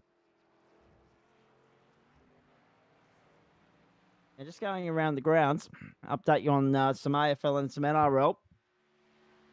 Oh, actually, no, I won't do that yet because he's our race leader coming into the main straight. So Phelps is coming up on Davies. We'll have a look at that in a moment. Oh, contact, both gone. Millington's going to win the race in a canter. A dominant, prolific performance from him tonight. Millington joins the winners list in the Weekend Warriors Cup Car Racing Series, the Gator Bowl 200. And then here's the replay of what happened with Davies and Phelps, because it's hurt Phelps more than it has Davies. Andy J. Barber's got up on the inside of Phelps now. And it was all Phelps. Into the back and then off the road. Davies was able to continue on. That also allowed Eddie J. Barber to get through. So that'll be your finishing order, folks. Yeah. Wow. No, yeah. Speechless. All of that.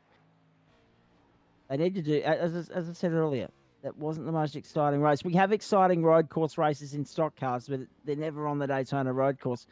I think they need to do something a little bit more entertainment-like with the layout there, and I stand by that. Ed Foster's going to join us in just a moment.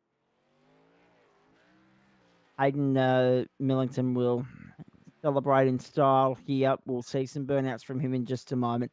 Mackenzie third, Schultz fourth, Davies fifth, Barber sixth, and then Phelps, then Curvis, McClintock, Spencer made up the top 10.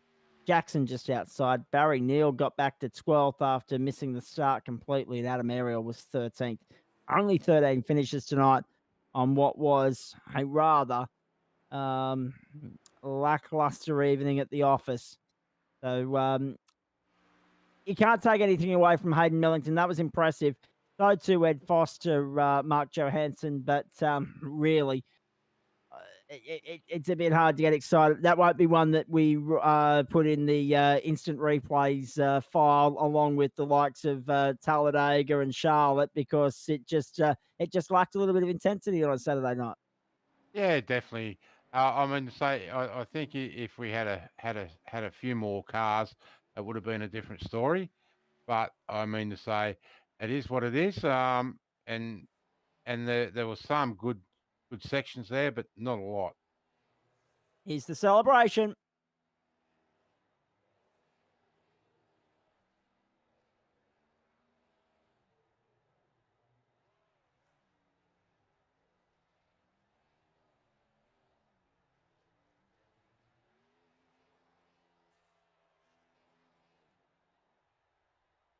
Tell you what, Zach, he knows how to celebrate. Oh, he certainly does. He certainly does indeed. Yeah, so I mean, just having a look at the Daytona course here, the moto course is significantly different to the. I'm just having a look at this on the PC, folks. Is significantly different to the sports car course, but not different enough that they could add anything extra to the layout of the main course. Like, remember the days, and this is where I was sort of trying to draw the inspiration from the Calder Park Thunderdome. Of course, they had the racetrack and the oval.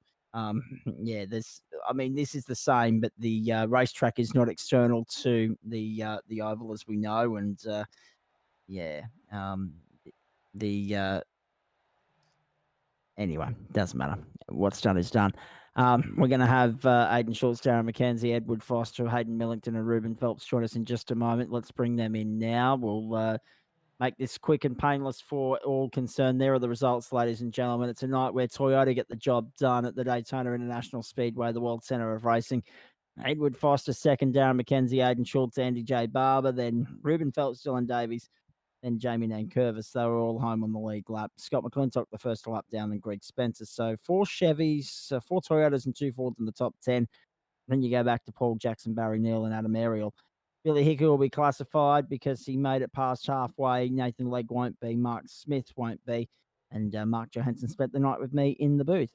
So that's then is that. Let's get these interviews underway. Hayden Millington, welcome into you. Well done on the winners list, and emphatically so. But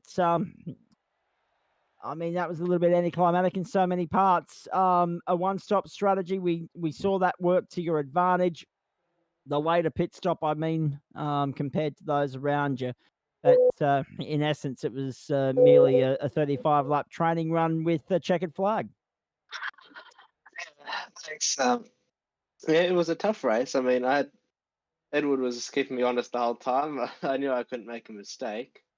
When he pitted, I didn't even realize. So I thought he had just spun or something. So when I came out behind, I was like, oh, he'll pit, and he kept going. So it was a good battle for a little bit there.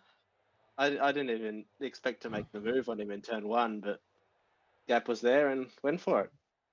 And then you were just able to sail off into the sunset, mate. Well done. Obviously, Sonoma and Daytona are distinctly different racetracks, but I mean, Daytona steeped in so much history. We'll have an absolute belter when we get back here on the oval. We'll take the lackluster affair tonight and appreciate the good ones when they come along. But you obviously clicked with this circuit right from the start tonight. Yeah, I usually don't. I haven't enjoyed this track for a long time before the start of this year when I did the Daytona 24. So I think that helped to just did so many laps then just to understand the rhythm and just practicing in this car as well at Sonoma before and then in the couple of days leading up to this, just trying to get used to the cars because they're so different to drive to anything else with the power and the braking and the lack of grip. So I don't know. I'm not sure. I guess I do click with this track now, but you know. Certainly do indeed, mate. Well done. We'll come back to you in just a moment so you can thank some sponsors here. Let's bring in Edward Foster on that note. Ed, well done. Second and comfortably so. There was a gamble to come in earlier compared to Hayden in the end. Unfortunately, it didn't work. But you made a game of it for a while there, as he just made mention of a couple of seconds ago. Yeah, I mean, it was one of those where, excuse me, it wasn't so much a gamble. It was more just playing the only card I had. Hayden qualified really well. He was the fastest car on track all night. And on the first lap, I saw the back end of his car moving around a fair bit. And I thought to myself, well, maybe he won't be able to sustain that pace. Maybe he's going to burn the tyres up. So I just kind of dialed it back a little bit, tried to be as smooth as I could. There was no point trying to push harder because I wasn't able to match him for raw pace. So I thought, okay, well, let me try play the long game. And after 5, 6, 7 laps, I was thinking, well, this ain't going to work because he's still drawing away. So I knew the undercut was pretty powerful, but I knew it was going to leave me fairly weak towards the end of the race. But I've got a reasonably good defensive game, so I thought I'd give it a go, roll the dice, hit a couple of laps early. I actually expected him to cover me off, and now to hear him speak and say he didn't realise I'd been in probably explains why he didn't come in to cover us off. But came out in the lead. Yeah. I was a little bit disappointed to see that I was only 5 seconds up the road. I was kind of hoping for more like, sort of 8 or 9 and hopefully sort of make him take a bit more out of his tyres before he got to me. But I was pretty average down into turn one. And as I said, I've seen him sort of look, and I completely agree with him in terms of it didn't look as though he was setting up for a move at that point. I was just really averaging there. And then, as he says, the gap was there, and I tried to squeeze him much as I possibly could, and he did exactly what he should have done, which is give us the old hip and shoulder. I would have done the same to anybody else. So that's all hard and fair, mate. And come away with the P2, him in P1, Darren in P3. I think was the right result tonight.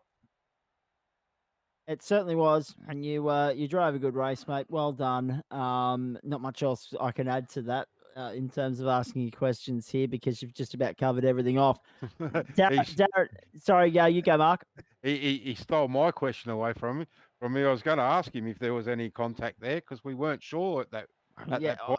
I thought there was just 1 or 2 little bumps along the way. I was pretty convinced of all that. Anything you want to ask Hayden while he's here, Mark? Oh, no, just congratulations, Hayden, and a good win, mate. Yeah, thanks. It's been a little while since I've been racing the NASCARs, so it's nice to come back. Darren McKenzie, welcome into you. Emotions ran high last week, no doubt. They're still lingering there for very obvious reasons, but consecutive podiums, mate, an extension of the championship lead. You just continue to cruise along. Yeah, it's the best I could hope for, I think. P3, Hayden and Edward, they were just a class above everyone else. I was kind of hoping Edward would put up a bit more of a fight and there'd be some more contact and give me a chance, but wasn't to be. Well done to both of them. Well done, mate. Hey, one question I'll ask you that I haven't asked the other guys yet here, and I know Mark Johansson will be chomping at the bit to have a chat to you as well, but fireware. We saw, obviously, we knew the likelihood of cautions being triggered was slim to near not existent tonight. that ended up being the case. We go through caution free. So was that in your mindset with regards to a one-stop strategy? Yeah, definitely. You could. It was a one-stop race all day. Two-stop, you're never going to get to the front. And it's interesting too because as I might bring back Hayden Millington on this one. That we noticed such a big discrepancy between the times on the fresh set of rubber and the worn set. It was somewhere in the vicinity of 5.5, 6 seconds. That is a massive difference on a 5 kilometer track, isn't it? Yeah, it is. I kind of expected the tires to wear off pretty quickly. It's quite normal for the NASCARs to do that. I didn't realize that it was going to be 5 seconds, so I was kind of pleased about that, but also not. They're pretty terrible to drive on the old tires. But I when I saw that I came up behind him and he wasn't pitting, I knew that I had the tires were going to eventually bring me back, even if it was a tiny bit every lap. Mark, anything you want to add at this particular point before I move into a chat with Aidan Schultz and Ruben Phelps, the two teammates here? No, nothing at the moment. Have just going to the super speedway next week, mate. What's your game plan for there?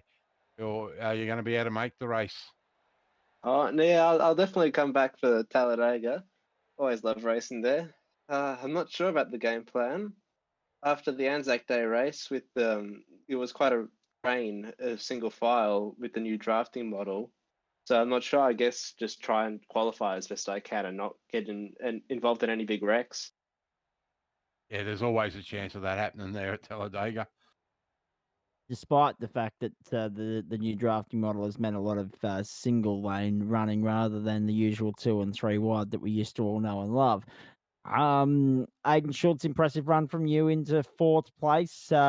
It was interesting to see partway through that opening stint, you closed the gap significantly to Eddie J. Barber and Ruben Phelps and Dylan Davies there. You made your way by and you stuck there for the rest of the night, mate. Yeah, qualifying didn't go as planned. I was about a second down on practice, so I wasn't happy with that one. But I got a little bit eager on the loud pedal, I think about 4 laps in, and ended up spinning it around. So that was an unfortunate start. But I found once I got into my rhythm during the race, I was picking up on 6th, 5th, 4th, and felt really comfortable the longer the stint went on. So once I got past those 3 guys in front, and I tell you what, that move into one up the inside of Ruben and the like. So I tell you what, she was either bin it or win it there. I didn't even mean to make the move. I just outbroke myself. So they gave me a lot of room, which is good. Thanks, guys. And we got the pass done and then drove away emphatically. So as the laps went on, I found the car was better. I saw Darren there in third, about that 30-second gap, which I'm kicking myself that I made that mistake early because God knows, but that's racing. But it was sort of maintaining around that 28 to 30-second mark, and that was where we were going to be. So for the last 10, 12 laps, I just tried to hit my marks and bring it home, as I said in the pre-show. I was going to say we were a little bit surprised to see the elbows out between the two teammates so early in the piece, but you've answered as to why that was the case, mate. Well done. Again, it was a pretty lonely second half of the race for you. Yeah, it was. And you mentioned Ruben, elbows out. Me and Ruben push each other hard. We don't really have any team rules or orders in here. We'll try and push each other. We always find we're nearly next to each other on the grid in every race. So very similar in our ability, and we get the best out of each other. So I knew when I did make that little mistaken move, the guys would be very gentlemanlike up the inside. So I think they were struggling themselves, so they knew and they just gave that up. So we got into P4, and it was a lonely end of the race, but I actually enjoyed it because the pressure was off and I could just hit my marks and try and just put down some consistent lap times. So, and to finish coming into the round with, I think, 1X out of that race on a road course in P4, I'm pretty happy with that. Very nicely done, mate. Ruben Phelps, let's bring you in because you actually provided a little bit of hype to the substance that we needed at the end of the race there. And it was a case of what might have been, mate. Unfortunately, turn to that the horseshoe, that last lap. It's where it all come unstuck. You ended up slipping down to 6th position, losing out to Andy J. Barber there in the end. But what a cracking scrap between you and Dylan Davies up to that point. Yeah, I was really struggling. I don't know where the brakes went from practice to the race there, but for some reason I just could not brake, and I just had to no choice but to lock up every single corner. So the pace was all gone, and I just had to just keep suffering and suffering and just parking my car in the spots where everybody just knew they had the speed, but parking in the place when they just could not get around. And that's what I had to do the whole race. So I was left, right, center on that, locking up everywhere and parking in the center. But I don't know what happened with a couple laps to go there. I somehow just gassed it up, and it just the rear end lost it, and goes by me, and he goes past the line, and then suddenly he starts slowing up like the race was finished. So um, like he was either not sure if the race had finished or not, but he parked it right where I was heading, and somehow brakes halfway down the straight line, and Oh no. off I go into the rear end of him, hit the grass, and off I went.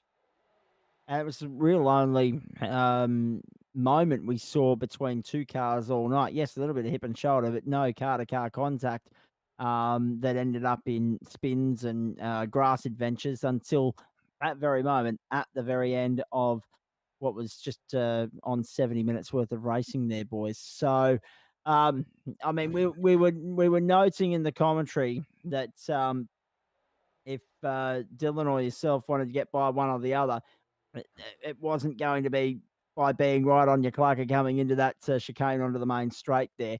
Um, it's amazing how much speed you have to wash off for that little right-left sequence.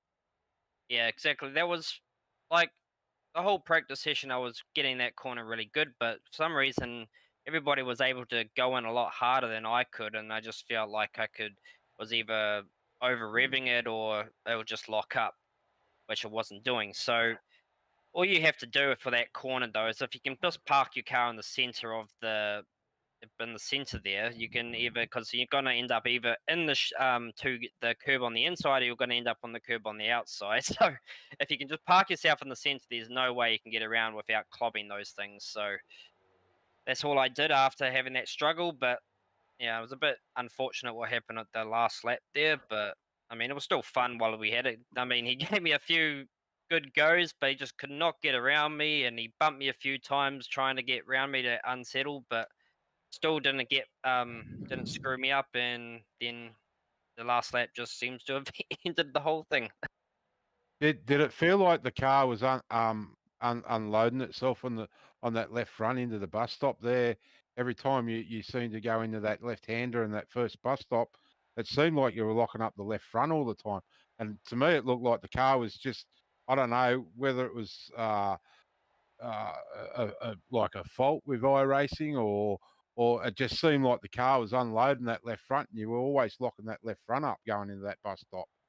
Yeah, exactly. Like I said, I don't know what happened. It was like during practice and qualifying, it was a lot better off, and it was doing its thing, and it was sort of. I mean, it was locking up every now and then in the practice and qualifying, but it was only tiny bits. But and as soon as the race started, it just went like I had no brakes or anything. I just lock up every time I would hit a corner. So, but other than that, I mean, just had to make do with what I had that whole race and just sort of salvage really. And wasn't expecting to have a huge as battle for fifth place there, but it's just a shame that the end of it sort of ended the way it was because it was such a good battle. Yeah. It happens from time to time. So we're getting to the business end of the season, boys. 8 rounds left, round 28 next week, Talladega. Looking forward to that immensely. I mean, conversely different to what we've experienced over the last few weeks, Aidan Schultz. And as you know, after being in the booth with me on Anzac Cup night, Talladega always produces a frantic finish and a race that you can't really plan a strategy for until that last stint, really. Yeah, exactly. There's been a few super speedways in leagues lately, and been going all right in them. In what I think is going all right anyway. No wins, but a couple of top tens and stuff like that. So looking forward to getting back on the super speedway, as Hayden did mention in his comments earlier. And congratulations, by the way, Hayden, Edward, and Darren on the podium finish. But Hayden did mention it is a little bit one lane with the new model. So we found that at Daytona on Thursday night, and it's sort of a little bit progressional until, or I don't even know if that's the word, but until we get to the end of the race, it's pretty much giving yourself in to be in a spot at the end of that last pit stop, depending obviously with yellows and cautions, all those type of things. So yeah, looking forward to getting back on the super speedway. Ruben loves the super speedway as well. Excited tonight to get the Aussie Esports cars in the top 5 for the first time since we joined forces in these colours. So we're happy with that one. Indeed. We'll bring in Ruben Phelps now. Talladega, I mean, steeped in history, much like Daytona. Thankfully, it's the Oval next week, so back to a bit of normality for you Cup car regulars. What are your thoughts? Excited actually. No, super speedway seems to be quite a strong thing for me. So, but of course, if you don't get the right lane and the draft right, you're obviously going to go straight to the back very quickly. So, but it does produce a lot of unpredictability when it comes to knowing who your top guys are. Because super speedway, of course, you just foot to the flat and so obviously just yeah, but obviously I sort of lost my words now, but yeah, I'm looking Don't worry, forward to we've been that. doing that all night. Tell me about it. It's been a long race, so of course you're gonna screw up somewhere. But no, I'm looking forward to it. Talladega, I think it's probably a little bit better than Daytona when it's this new package because Talladega is a little bit more banked, a little bit wider. So, but you have to have someone work with you if you're going to actually make a move work, especially with the new package. Otherwise, you're just going to go from, say, you're running in 4th for a long time, and if no one goes with you and you try to make a move, you're going straight back to 20th. So you've got to make sure you've got a partner the whole time. Indeed, you do. We've got Edward Foster, Hayden Millington still here. Darren McKenzie is the championship leader.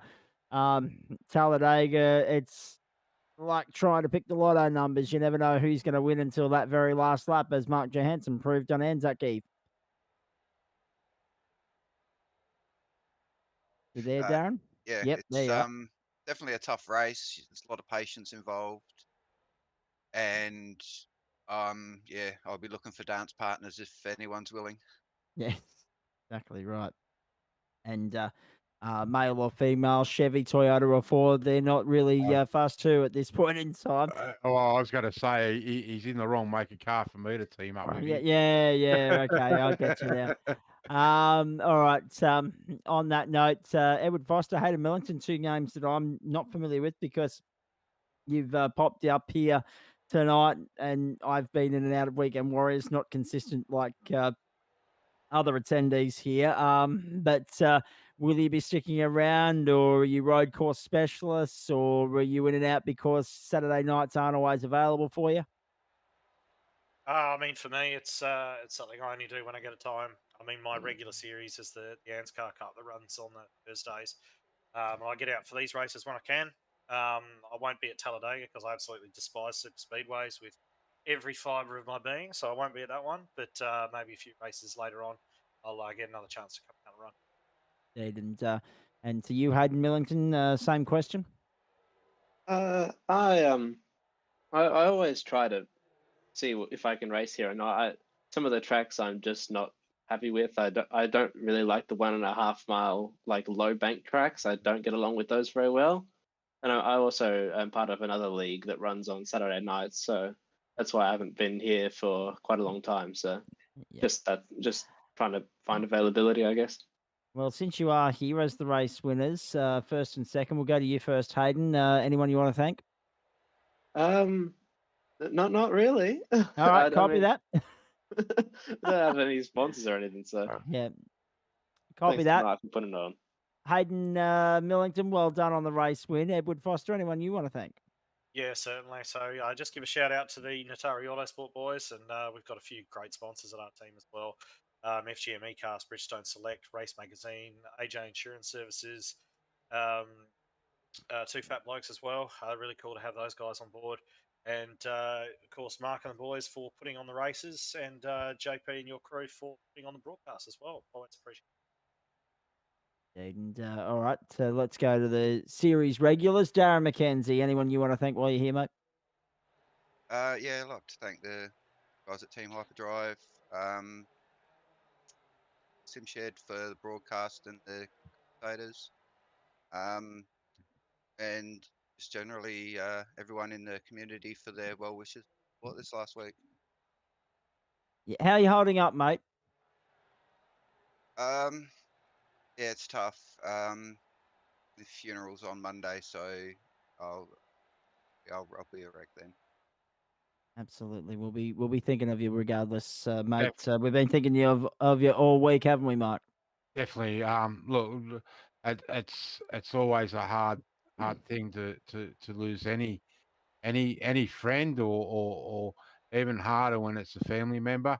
I know that I've had guys from the drivers from the league reach out to me, and they want to do something special for you next week, Darren. So we've got some things planned, and we'll I know everyone will be thinking about you and your family on Monday, mate, when you say goodbye to the boy. Yeah, cool. Thanks a lot for that, Mark. So make sure you're here next week, folks, because even though I won't be due to commitments out at Morgan Park in Warwick, the boys will pay special tribute and pay their respects and show their mates some love, which will be really good to see. That's the one good thing about the motorsport community. Everyone here has each other's backs, no doubt about that. Now, we'll get to the championship points in just a moment because I haven't forgotten about that. But I just want to get through all the thank yous in that first and then get a driver of the night nomination from Mark Johansson. I think I know which way he's going to lean. Ruben Phelps and Aidan Schultz, the floor is yours. We'll go with Ruben first. Sorry, I missed it. Anyone you want to thank, mate? Sorry.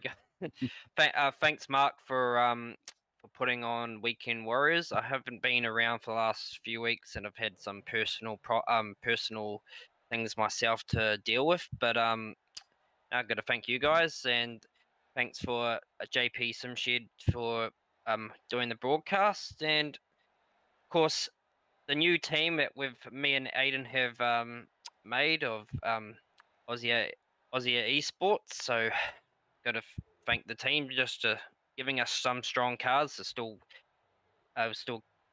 applying new getting some more mechanics for the team to make them faster, but we're getting there. Aiden, go for it, buddy. Yeah, just second what Ruben said. Just Ruben, Aussie Esports.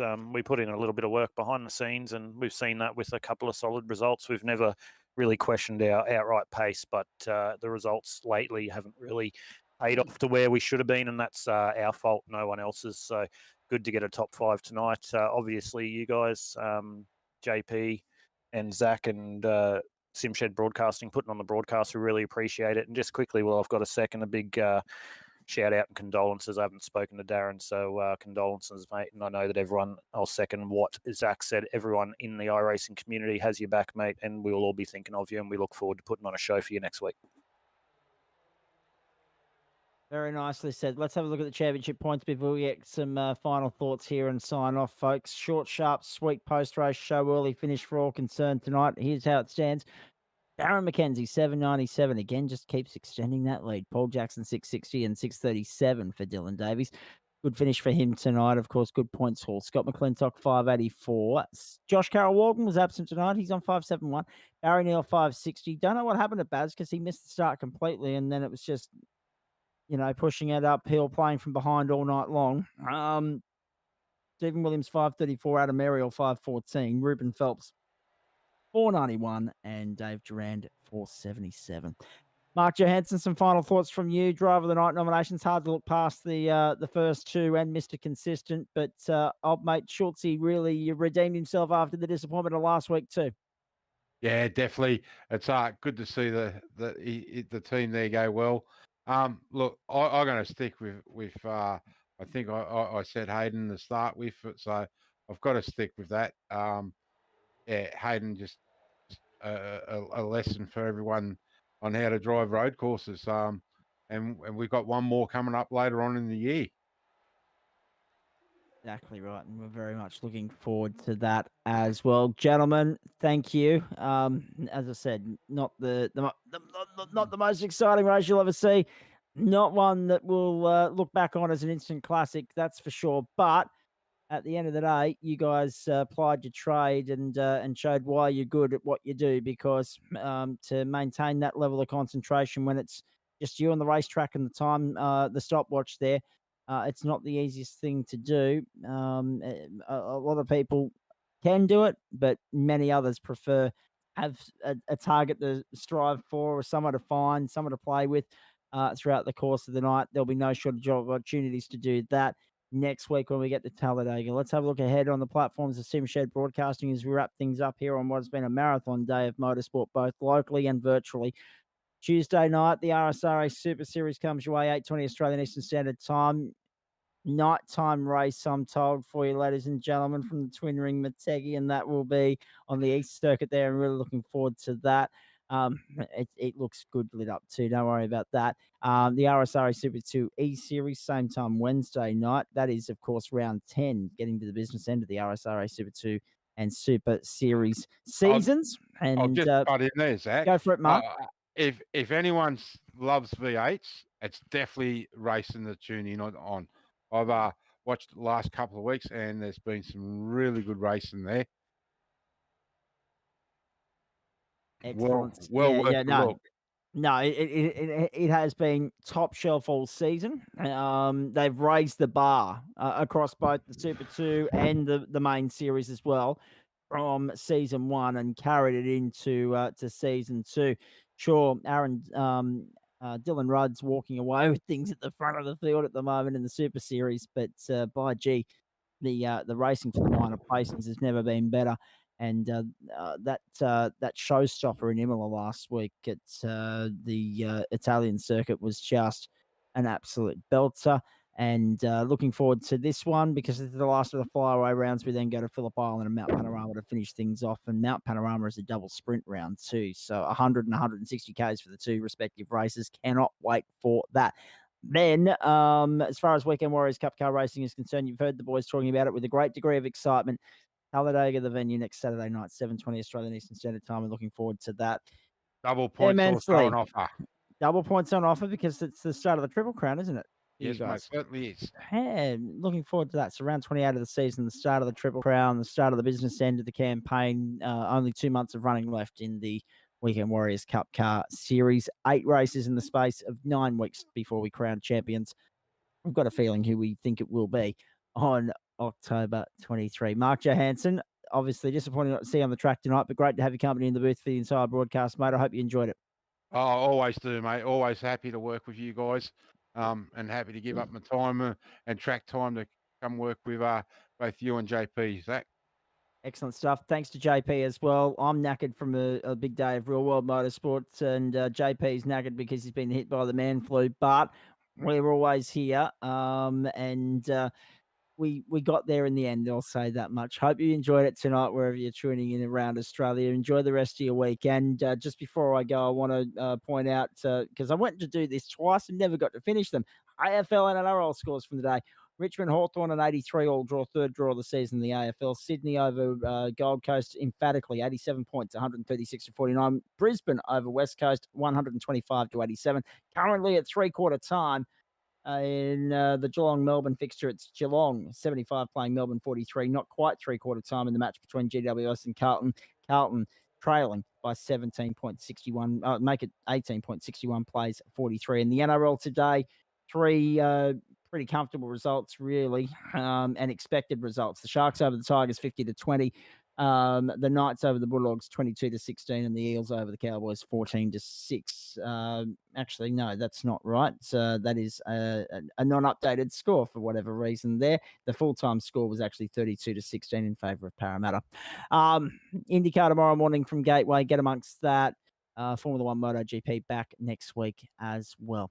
Paralympics start on Tuesday. Plenty of sport to see and do when you're not focusing on what's happening in the virtual world. And aren't we lucky for that at the moment, having a look at you, Sydney, Melbourne, New South Wales, Victoria. Thoughts with those of you in lockdown. Hopefully we prevented you from going a little bit stir crazy tonight, and we will continue to do that throughout the course of the next couple of weeks while you soldier on through what's been a pretty difficult 18 months. Another chapter in the story and the playbook that is COVID-19. On behalf of Mark Johansson and the entire SimShed broadcasting team, a huge thanks to all of our sponsors that make it happen, Short Shift Sim Racing Magazine, etc., and so forth. Thanks to Track Camps for Gourmet as well, and the entire team at SimShed Broadcasting, and everyone else that makes it possible for us to do what we do across both Weekend Warriors and SimShed Broadcasting. On behalf of the team, I'm Zach Cabe, and that's the way we do it. We'll see you next week for more across the supercars and the NASCARs. Until then, good night.